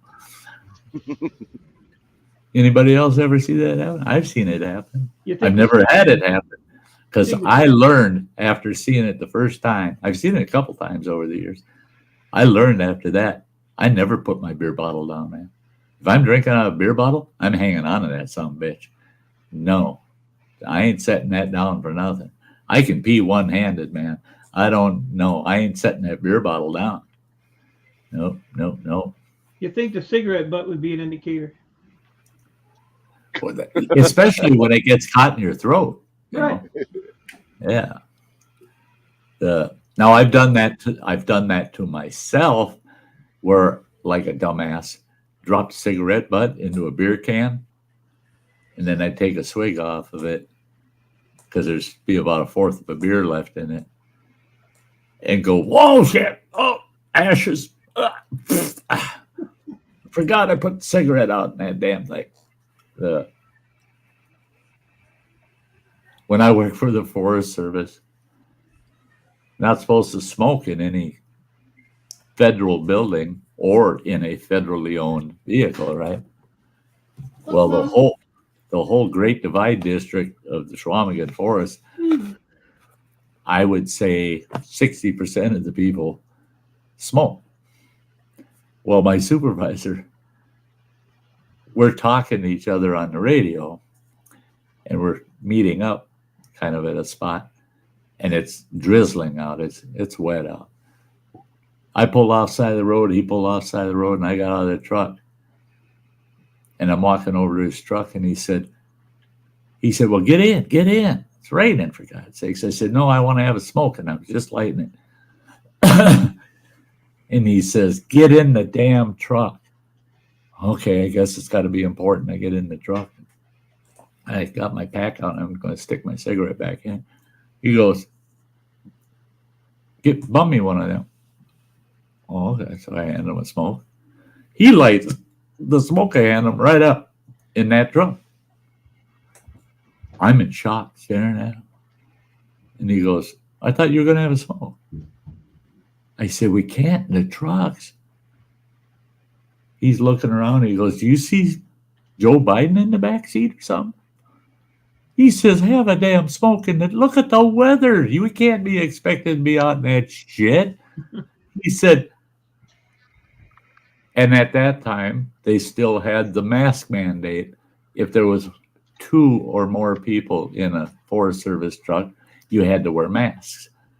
Nobody had masks. None of our Forest Service employees even had masks. And we're out there with the public constantly, face to face, and working hand in hand with other people. And they thank goodness broke the rules, because I damn near a couple of times drank out of a bottle that I had dropped a cigarette in, because I seen another Forest Service truck coming my way, and I had the window down. I'm smoking away and hoping I don't run across another Forest Service truck or a federal truck. And then I'd see one, oh shit, and I dropped that cigarette down in my drink, whatever I was drinking. And I'd have to dump that bitch out. And a couple times I almost took a swig and saw that cigarette floating in there. Mm-hmm. Oh, no, that's right. Then I find out that everybody's smoking in them damn trucks anyway. Just a little fiber. Yeah, I'm gonna have to go find some food. And yeah, I'm gonna wrap it up. I'm gonna give it 15 more minutes, make it a nice rounded off 4 hours. At least I didn't go as long as last week. And I know what I'm eating tonight, and I'm gonna hit my minimum. So I'm not concerned about that. Boy, do I sleep good at night. My doctor gave me, running water was here when he did it. I told him, I said, if I get diagnosed with this shit again, you ain't putting me through this crap. Ain't happening. I'll live with what I got. And when it's at the very end, if there's too much pain that you guys can't give me enough pain med, I will have saved enough oxycodone to take one last nap. And I had viewers say, "Oh no, you said that now. Now they know you'll never get opiates ever again." And blah blah blah blah. And you can't say that. Now they got you down. You're a suicide risk and all that. No, bullshit. That's bullshit. That's bullshit. Guess what? I walked out of that doctor's appointment with a prescription for oxycodone. Mm-hmm. He knew where I was going with it. I did not. Yeah. After what I went through, I did not want to die in pain like that. And he knew that I wouldn't take myself out, but I would medicate myself that as I go out, it wouldn't be as painful. And so he prescribed it to me. Well, so I got this nice prescription of oxycodone that's supposed to only last me about a week and a half. So far, it's lasted 2 weeks. And I got enough in there, it's going to take me way into the middle of November. And I take one every 24 hours, half hour before I head to bed. Holy God, I get 6 hours guaranteed. I don't flip-flop nothing. I just sleep for 6 hours. And it's a refreshing sleep. I was afraid that if it's a medicated sleep, I've used sleeping pills before, and it's just not good sleep. Yeah, you sleep, but it's just like your body doesn't recover from it or something. Yeah, you wake up, you're all jacked up. Yeah, and these oxycodones work great. I wake up and I feel fresh, and so I take one every night, and for the last, well, it's been over a week now, I'm getting 8 to 9.5 hours of sleep every night. Oh my God, does that make me feel good? What's that? I get 3 if I'm lucky. I can go to bed at 9 o'clock and I'm still up at, like last night. I went to bed at 11 o'clock, 10:30. I was still up to that 4:30 this morning. That's why I was glad to find that I could take one of those little oxycodone and it'd give me the sleep I needed, because I was running between 3 and 5 hours a night. I'd be up playing PlayStation, running water knows, 4 or 5 o'clock in the morning. Yeah, sorry about that game. Yeah, thanks a lot. Thanks a lot, my boy. What's he playing? Oh, Minecraft. Yeah, I haven't been on Minecraft for a last week I was on. So freaking laggy. Is it lagging? Yeah, I get that blue screen error all the time. It'll come up a blue screen with an error number. Yeah. I went on here the first 20 minutes. I had 3 blue screens. I was like, you gotta be shitting me. Bill, take your fat head and go to sleep. Hey, Mike, you've never played Conan Exiles, have you? No. Oh, I tell you what, it's not cheap. It's not a cheap game. It's $65, but I got that thanks to Running Water. That's the game he's talking about, that he's sorry that he got me into that. But it's kind of like what would you call it? Like a hybrid of Minecraft in a sense. There are certain things you can't do in the Conan one that you can do in Minecraft, like the deep mining and stuff. But the building, oh my God, and all the options you have for building, holy Jesus. Yesterday, I was bored after dinner last night, and I only had a couple episodes left of Game of Thrones, and I thought, I got about an hour or two filler here. I'm going to play that game I got on there. I built this huge freaking tower with a big guard tower overlooking these 3 rivers and shit. The thing is freaking huge, and it didn't take long to build it. And it's got certain features in it that are pretty fun, like elevators, and it don't matter how freaking high. You can build to their maximum height where it won't let you build any higher, and set an elevator at the top of that sucker and go all the way down. And I put one elevator in now, that son of a bitch. You sit there and you start tapping your fingers, waiting to get to the ground, to get to the bottom, and that's running the elevator at the fast speed, you know. But they also have elevators that run horizontal. They have drawbridges. You can build these big long bridges with a drawbridge in the middle, so you can build a big castle with a moat around it. I did that the other day, built a castle with spikes in the moat all the way around because I built in the middle of a big old field full of mammoths. And them sons of bitches kept coming into my fort. And now they can still get through the wall. That's kind of a glitch that they can walk through a wall if they spawn next to your building. Well, yeah, they walk through the wall, and then you hear them screaming, and they're getting all spiked to death in that big moat full of spikes. So that I'm addicted to that fucking game, just like I was to Minecraft. Now I'm hopping in between Minecraft, Conan Exiles, Age of Sorcery, and Fallout 4. Between those three, man, I'm just jumping, just because I can build shit, you know. Yeah, I don't know how many times I heard you take and be like, "Shit, damn it, I didn't eat, I didn't take my meds, I didn't do my blood." He was playing his game. He forgot to do his routine. You don't have to be telling them that. Yeah, you don't have to worry about taking that oxycodone. He'll still playing the damn video game. Well, now my cell phone, I've got the 4 times each day, no ifs, ands, or buts. I got to check my blood sugar or shoot up my insulin. So that goes off, but I still have to be careful because sometimes it'll go off and I'll swipe it, say there, okay, I got the notice, thanks. And then an hour and a half afterwards, I go, oh yeah, that alarm did go off. Then it's son of a bitch. Because I get so absorbed in that damn game. I see, Minecraft was that way for me too, is I could get so absorbed, I just would do a little more, then I'll do what I have to. Then I'll do a little more, and I'll get around to what I have to. And all of a sudden I realize, oh shit, I got to get 2 or 3 hours of sleep in this 24. So I guess I won't get what I have to done today because today's gone.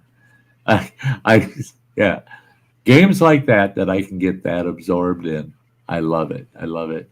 I started this world, and my buddy plays in here with me, and he calls me. He's like, "Oh, can you put your game on?" So he put it on. Send me. He sat in this world the other day for 17 hours. Really? I said, "Dude, I'm shutting this thing off." Oh wait, let me just finish this. I went to bed, left it on. Said, "Fuck it." But that's all he does. He just sits at home and plays video games all freaking day. I have to say, for the last, since August 5th, I got home on the 4th. Well, actually, no, that night I didn't. But from August 5th until now, that's what kept me going through my recovery, is being able to sit here for hours playing video games. And then when he put me onto this game, it made it even more bearable, and I was always one where I always said, oh, you can't be wasting all your time on that damn thing. You can't do that. Don't do that. Don't ever do that. Never, ever. And there I was doing it, not practicing what I was preaching, because what I was preaching under certain circumstances, I understand why people spend so much time on their gaming systems. It takes them out of the misery of this world, puts them in a different one, and they can do things they can't do in the real world, and they don't get hurt by it. Even if they make a mistake, games are forgiving in that sense. You screw up, you can always start over. Especially on Minecraft, you just knock a block out and fix it. That's right. Just replace the bugger. That's the way this Conan is too. That wall didn't go on right. Delete it. Pop the new one in. There we go. I did that the other day. Built this whole building, a nice building, but it wasn't suiting my purpose. I just deleted the whole. I wiped the whole thing out, just like it's like using an eraser. Got rid of it. Right back to the way it was. I'll go find something else to do. I've been playing with a lot of redstone builds, making sliding doors and stuff like that. Oh yeah, Screwing around big smelters and all kinds of crap. yeah. But the Well, problem this is when you build the big stuff like that, eventually they'll nerf it. So then it's, don't work no more. So then you have to, take it down and figure something else out. yeah. See, that's the one thing with that Conan that Running Water showed me some of the tricks in it, and because it's your game, you can give yourself administrative rights, Right. and you can go in and do certain things that you just can't do within the game typically. But the game does not consider some of those as cheats, and it doesn't affect trophies. So that's pretty cool. That's pretty cool. Gives you a little bit of an advantage, but the biggest advantage of being with the administrative rights is the ability to build whatever you want. Right. You can build whatever you want, and then you go into the world, and I think, yeah, everything still wants to kill you. That's one thing I found with that damn game. It's just like Minecraft that way. Everything out there wants a piece of you. Yep. Nothing likes you. You try to make friends. You run into other people, and you try to be friendly to them. Oh no, they're going to try to kill you. Everybody wants to kill you. You're in exile. You're supposed to club them and drag them home. Yeah, I like that part of the game. You carry this club with you, and a big piece of rawhide strap, and you go out there and you find this hot chick standing by the fire pit in somebody's village, and you run in there real quick and thump her 4 or 5 times, knock her down, and it'll say that she's unconscious.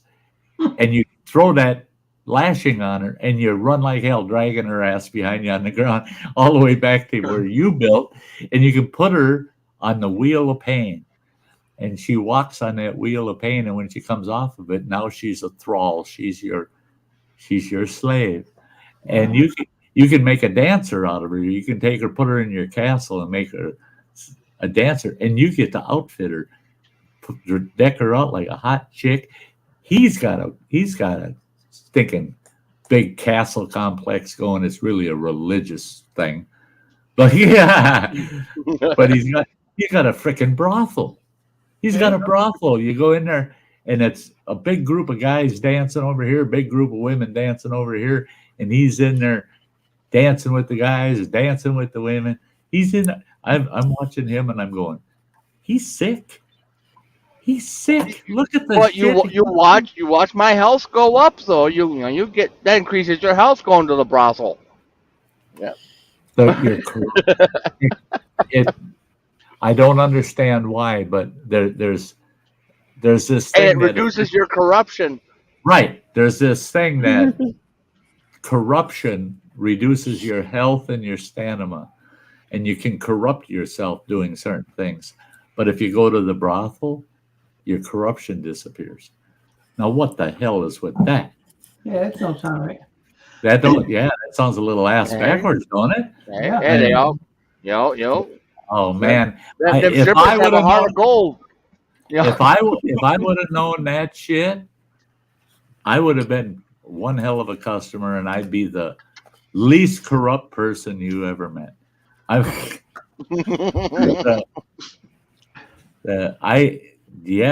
Here my whole life I was taught just the opposite. You go to the brothel, you're corrupt. Now in this game, no, you go to the brothel, and that's how you get rid of your corruption. Is you got to go vent. You got to go vent. Yeah.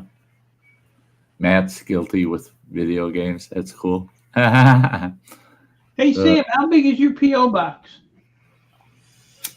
I mean, we can get a whatever. They'll just call us, and I mean, if I sent you a chair, would it fit? well, yeah. I mean, well, it depends on how it's. Because I'm kind of like tired of seeing you standing there. I've got a chair. I'll get one. I just need to move some stuff in here and I'll buy you a damn chair. buy a chair and buy a desk. See, she won't even let me buy her a chair. That's all right. I understand. I can get a chair. I can get a chair. It's okay. That's fine. That's all right. I'm not going to offer nothing anymore. Thank you. Now you've hurt my feelings. The love is gone. I got to be careful. Oh. He's so full of shit. That I found out the hard way, when he says, "Hey, Sty, I got this if you want me to send it to you." And I say, "Yeah, sure." Then he sends you this big box of all of the junk he had on his goddamn work table. I mean, just fill that fucking box. Wasn't that And then 40 pounds or something? yeah, it was. I think weighed more than 42 pounds or something like that, and everything in it. He'd wrap it in bubble wrap, and then he'd use almost a whole roll of electrical tape. I watched that live stream the other day. Did you? Yeah. That was pretty funny trying to open that shit up, man. That I still got all that shit, I didn't get rid of none of that. Still got the urinals. I still. You what? I found the other urinals. Did you? I still think they'd make great planters. And the one I still think would make an awesome camp coffee pot.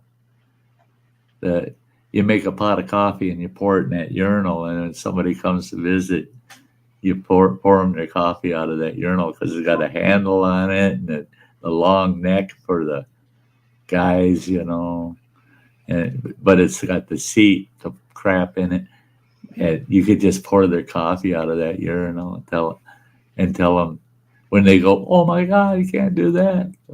"Oh, don't worry about it. I rinsed it out before I make coffee." Just let me know when your strength's back to 90%, so I can send you another box because I have a whole bunch of shit I got to get rid of. Oh God, no! Not the way you've been getting rid of shit lately. Yep. No. I'll hook you right up. We got 2 big boxes out on the porch out here, kind of around the corner so nobody sees them. But I know what the one is. That's the matting for when we put the driveway in. But the other box, I can't remember what the hell's in there, and I'm going to open that sumbitch tomorrow. It's tall. It's about 6 feet tall. Oh, that's the and it's light as a feather. Right, it's that undervalance for my bumper. Oh, that's what it is. Okay, I don't have to open it. Yeah, he's got that. It's that panel that goes under the bumper of a vehicle. Yeah. Now I remember what's in there. I'm picking that sumbitch up this morning and I'm going, what the hell is in that? You and your damn boxes are on it. I finally got them all broke down here in the front room. Oh. I still got a bunch of Ryobi boxes to break down in the back porch. I thought they were dumping recyclables last week. They didn't. So it's sitting out there waiting for Tuesday night, Wednesday morning. Then I can fill it again with all the broke downs I got. That's the only downfall of Amazon shit is you got to deal with all the broke down cardboard. It's and the way they ship stuff, it's like I ordered like a $500 camera and it comes in the plastic bag. Yeah. But the little tiny flash card I ordered comes in a box the size of a microwave. Yeah. Yeah. Grabbed a flash card that was on sale for $18. And they package the sumbitch up in a big box. You open the box and it's full of the padded pillows, and the card is wrapped in 3 layers of bubble wrap, and took you a half hour to get to the card. And you're going, if I would have bought that at Walmart, it would have gone. I would have thrown it in the bag and threw a bunch of canned goods on top of it. And them sons of bitches sent it like it. I mean. Like there's no way that can get damaged. Yeah, there's certain things about Amazon that piss me off with them greatly. I've ordered a couple of things since my last round with them. I finally got them to give me a reimbursement on one item that never arrived. The goddamn tube feeding bags, they never sent me that. I lost $125 on that deal. They wouldn't even give me my money back. They said, no, we shipped it to you. I said, you sent me one fucking bag. I ordered 30 of the bastards. That's why it was $125. You sent me one bag that's worth $7. You got to send me the other 29 for God's sakes, or give me my damn money back. No, we sent it. Our records show that we've sent it twice. Both times you sent me one damn bag. And you said, oh, we'll fix it. The second time you said, no ifs, ands, or buts, we'll fix it. Now, the third time you're saying you won't even ship it now, and you're not going to give me my money back. You screwed me out of $125. And I'm not forgetting that shit. Now I won't buy anything from them that I'm not going to be able to get reimbursed on. If it comes to me from now on and it's not what I ordered, it's returned to fucking shipper, and I put my claim in. Fuck you. I'm not tolerating that shit from them anymore. And I've been looking more on eBay. I got screwed on eBay years ago, so it's been enough years that I'm getting brave enough to use eBay a little bit.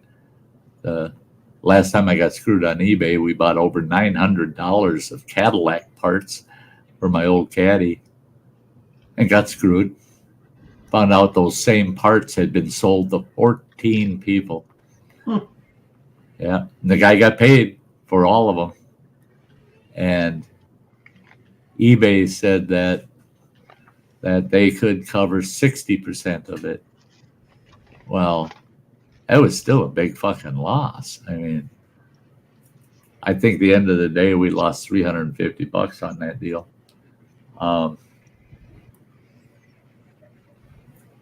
So with eBay even, I was just like, son of a bitch.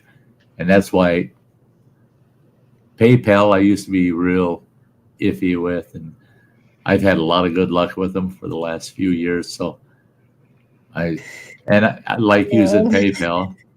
I'm gonna kill you. I'll kill you, Ann. I'll kick your ass. What's Ann up to? She's sending me shit. She's bad. She's good at that, though. You know that.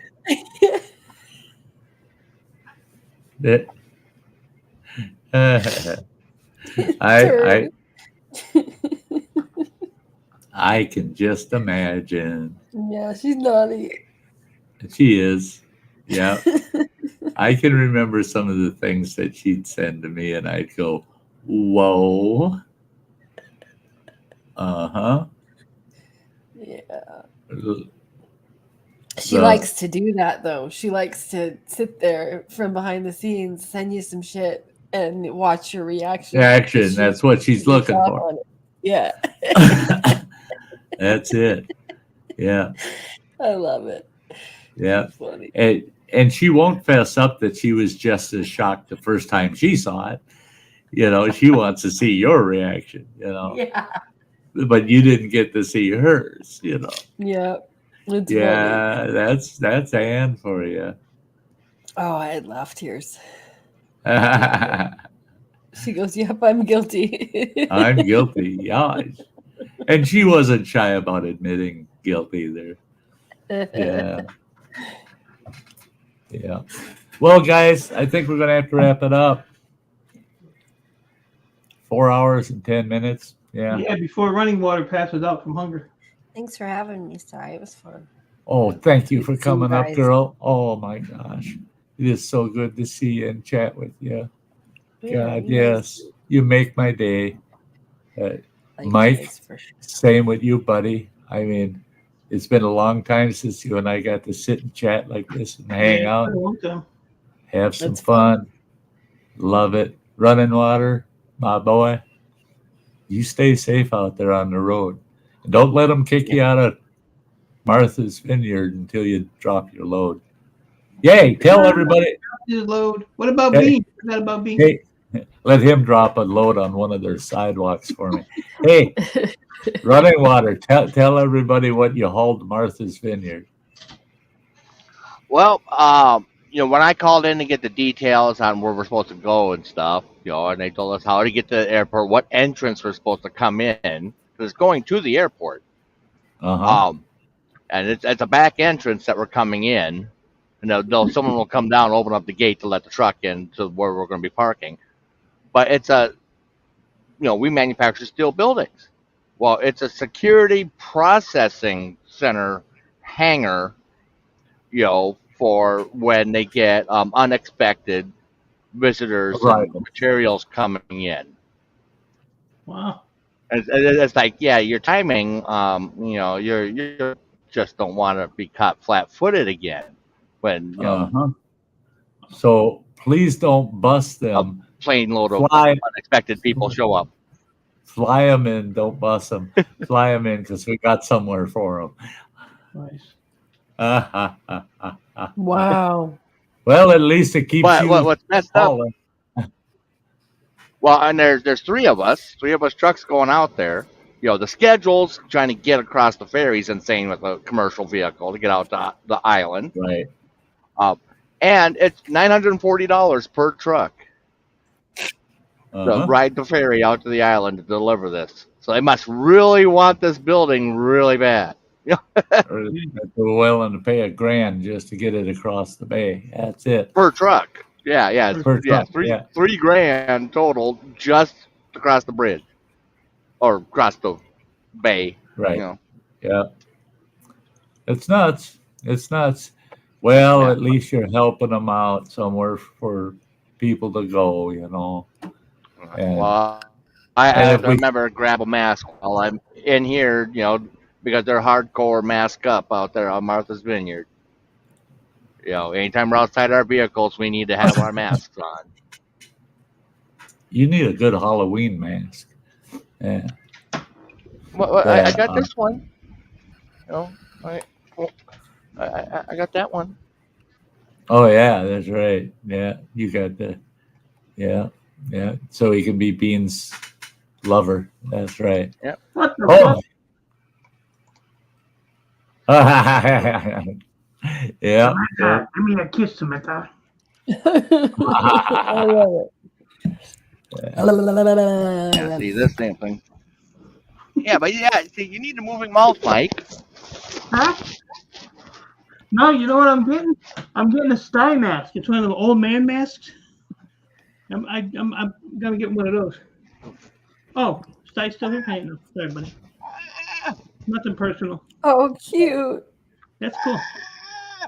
No. Yeah, that's where the old man mask is. The mouth moves, the eye. It looks like a real freaking head. That is cool. I'm gonna get one of those. You guys are nuts.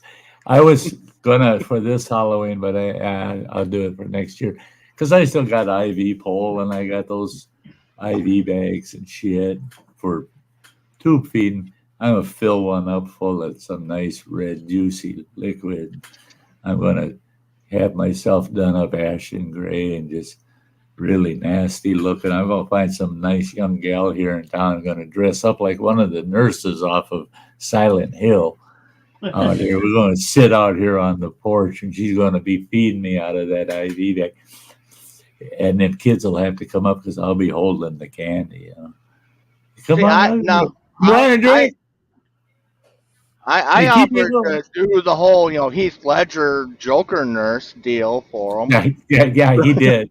He said he did. He drew himself up as Heath Ledger in the Joker, as the Joker on Batman.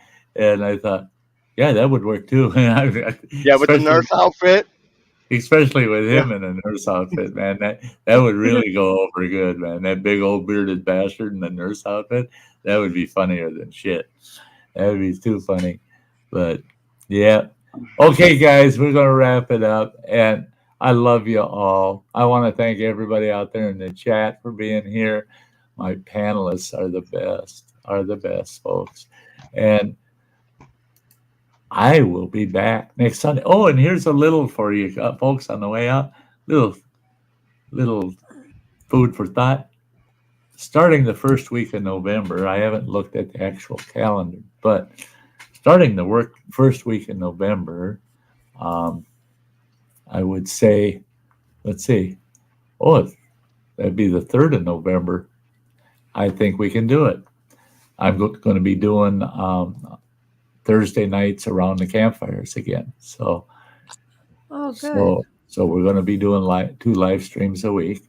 I'm trying to get back in the swing of things because I plan on having some damn content coming up. You know, doing all this work out in the yard and shit. I'll have some video work to pop up and some things to come. Some things that I'm getting back into the swing. We're going to have some fun in the future here. That's cool. Now and there's another announcement. The Christmas Day with Sty North is tentative for this year. It's may or may not happen. I'm not sure. Can't hang for 12 hours? The running water will be home during that time. Oh, well, he got your back. Yeah. Well, for one thing, the other day I was upstairs. I'll be relocating upstairs once this tube is out of me and that's healed up.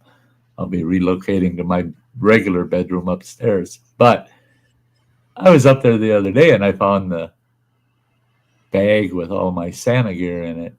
And I pulled that camouflage Santa suit out. Jesus Christ. You're going to need some padding. For one thing, I pulled the drawstring on the waist of that Santa suit, and the drawstrings are about 28 inches long. When after I tied them in a bow, still about 28 inches long, and I mean, it's terrible. I look like an anorexic fucking Santa Claus. I put the top on. That son of a bitch, I could invite 3 people in there with me. I don't know. We'll see. You're crazy. That's funny. I'm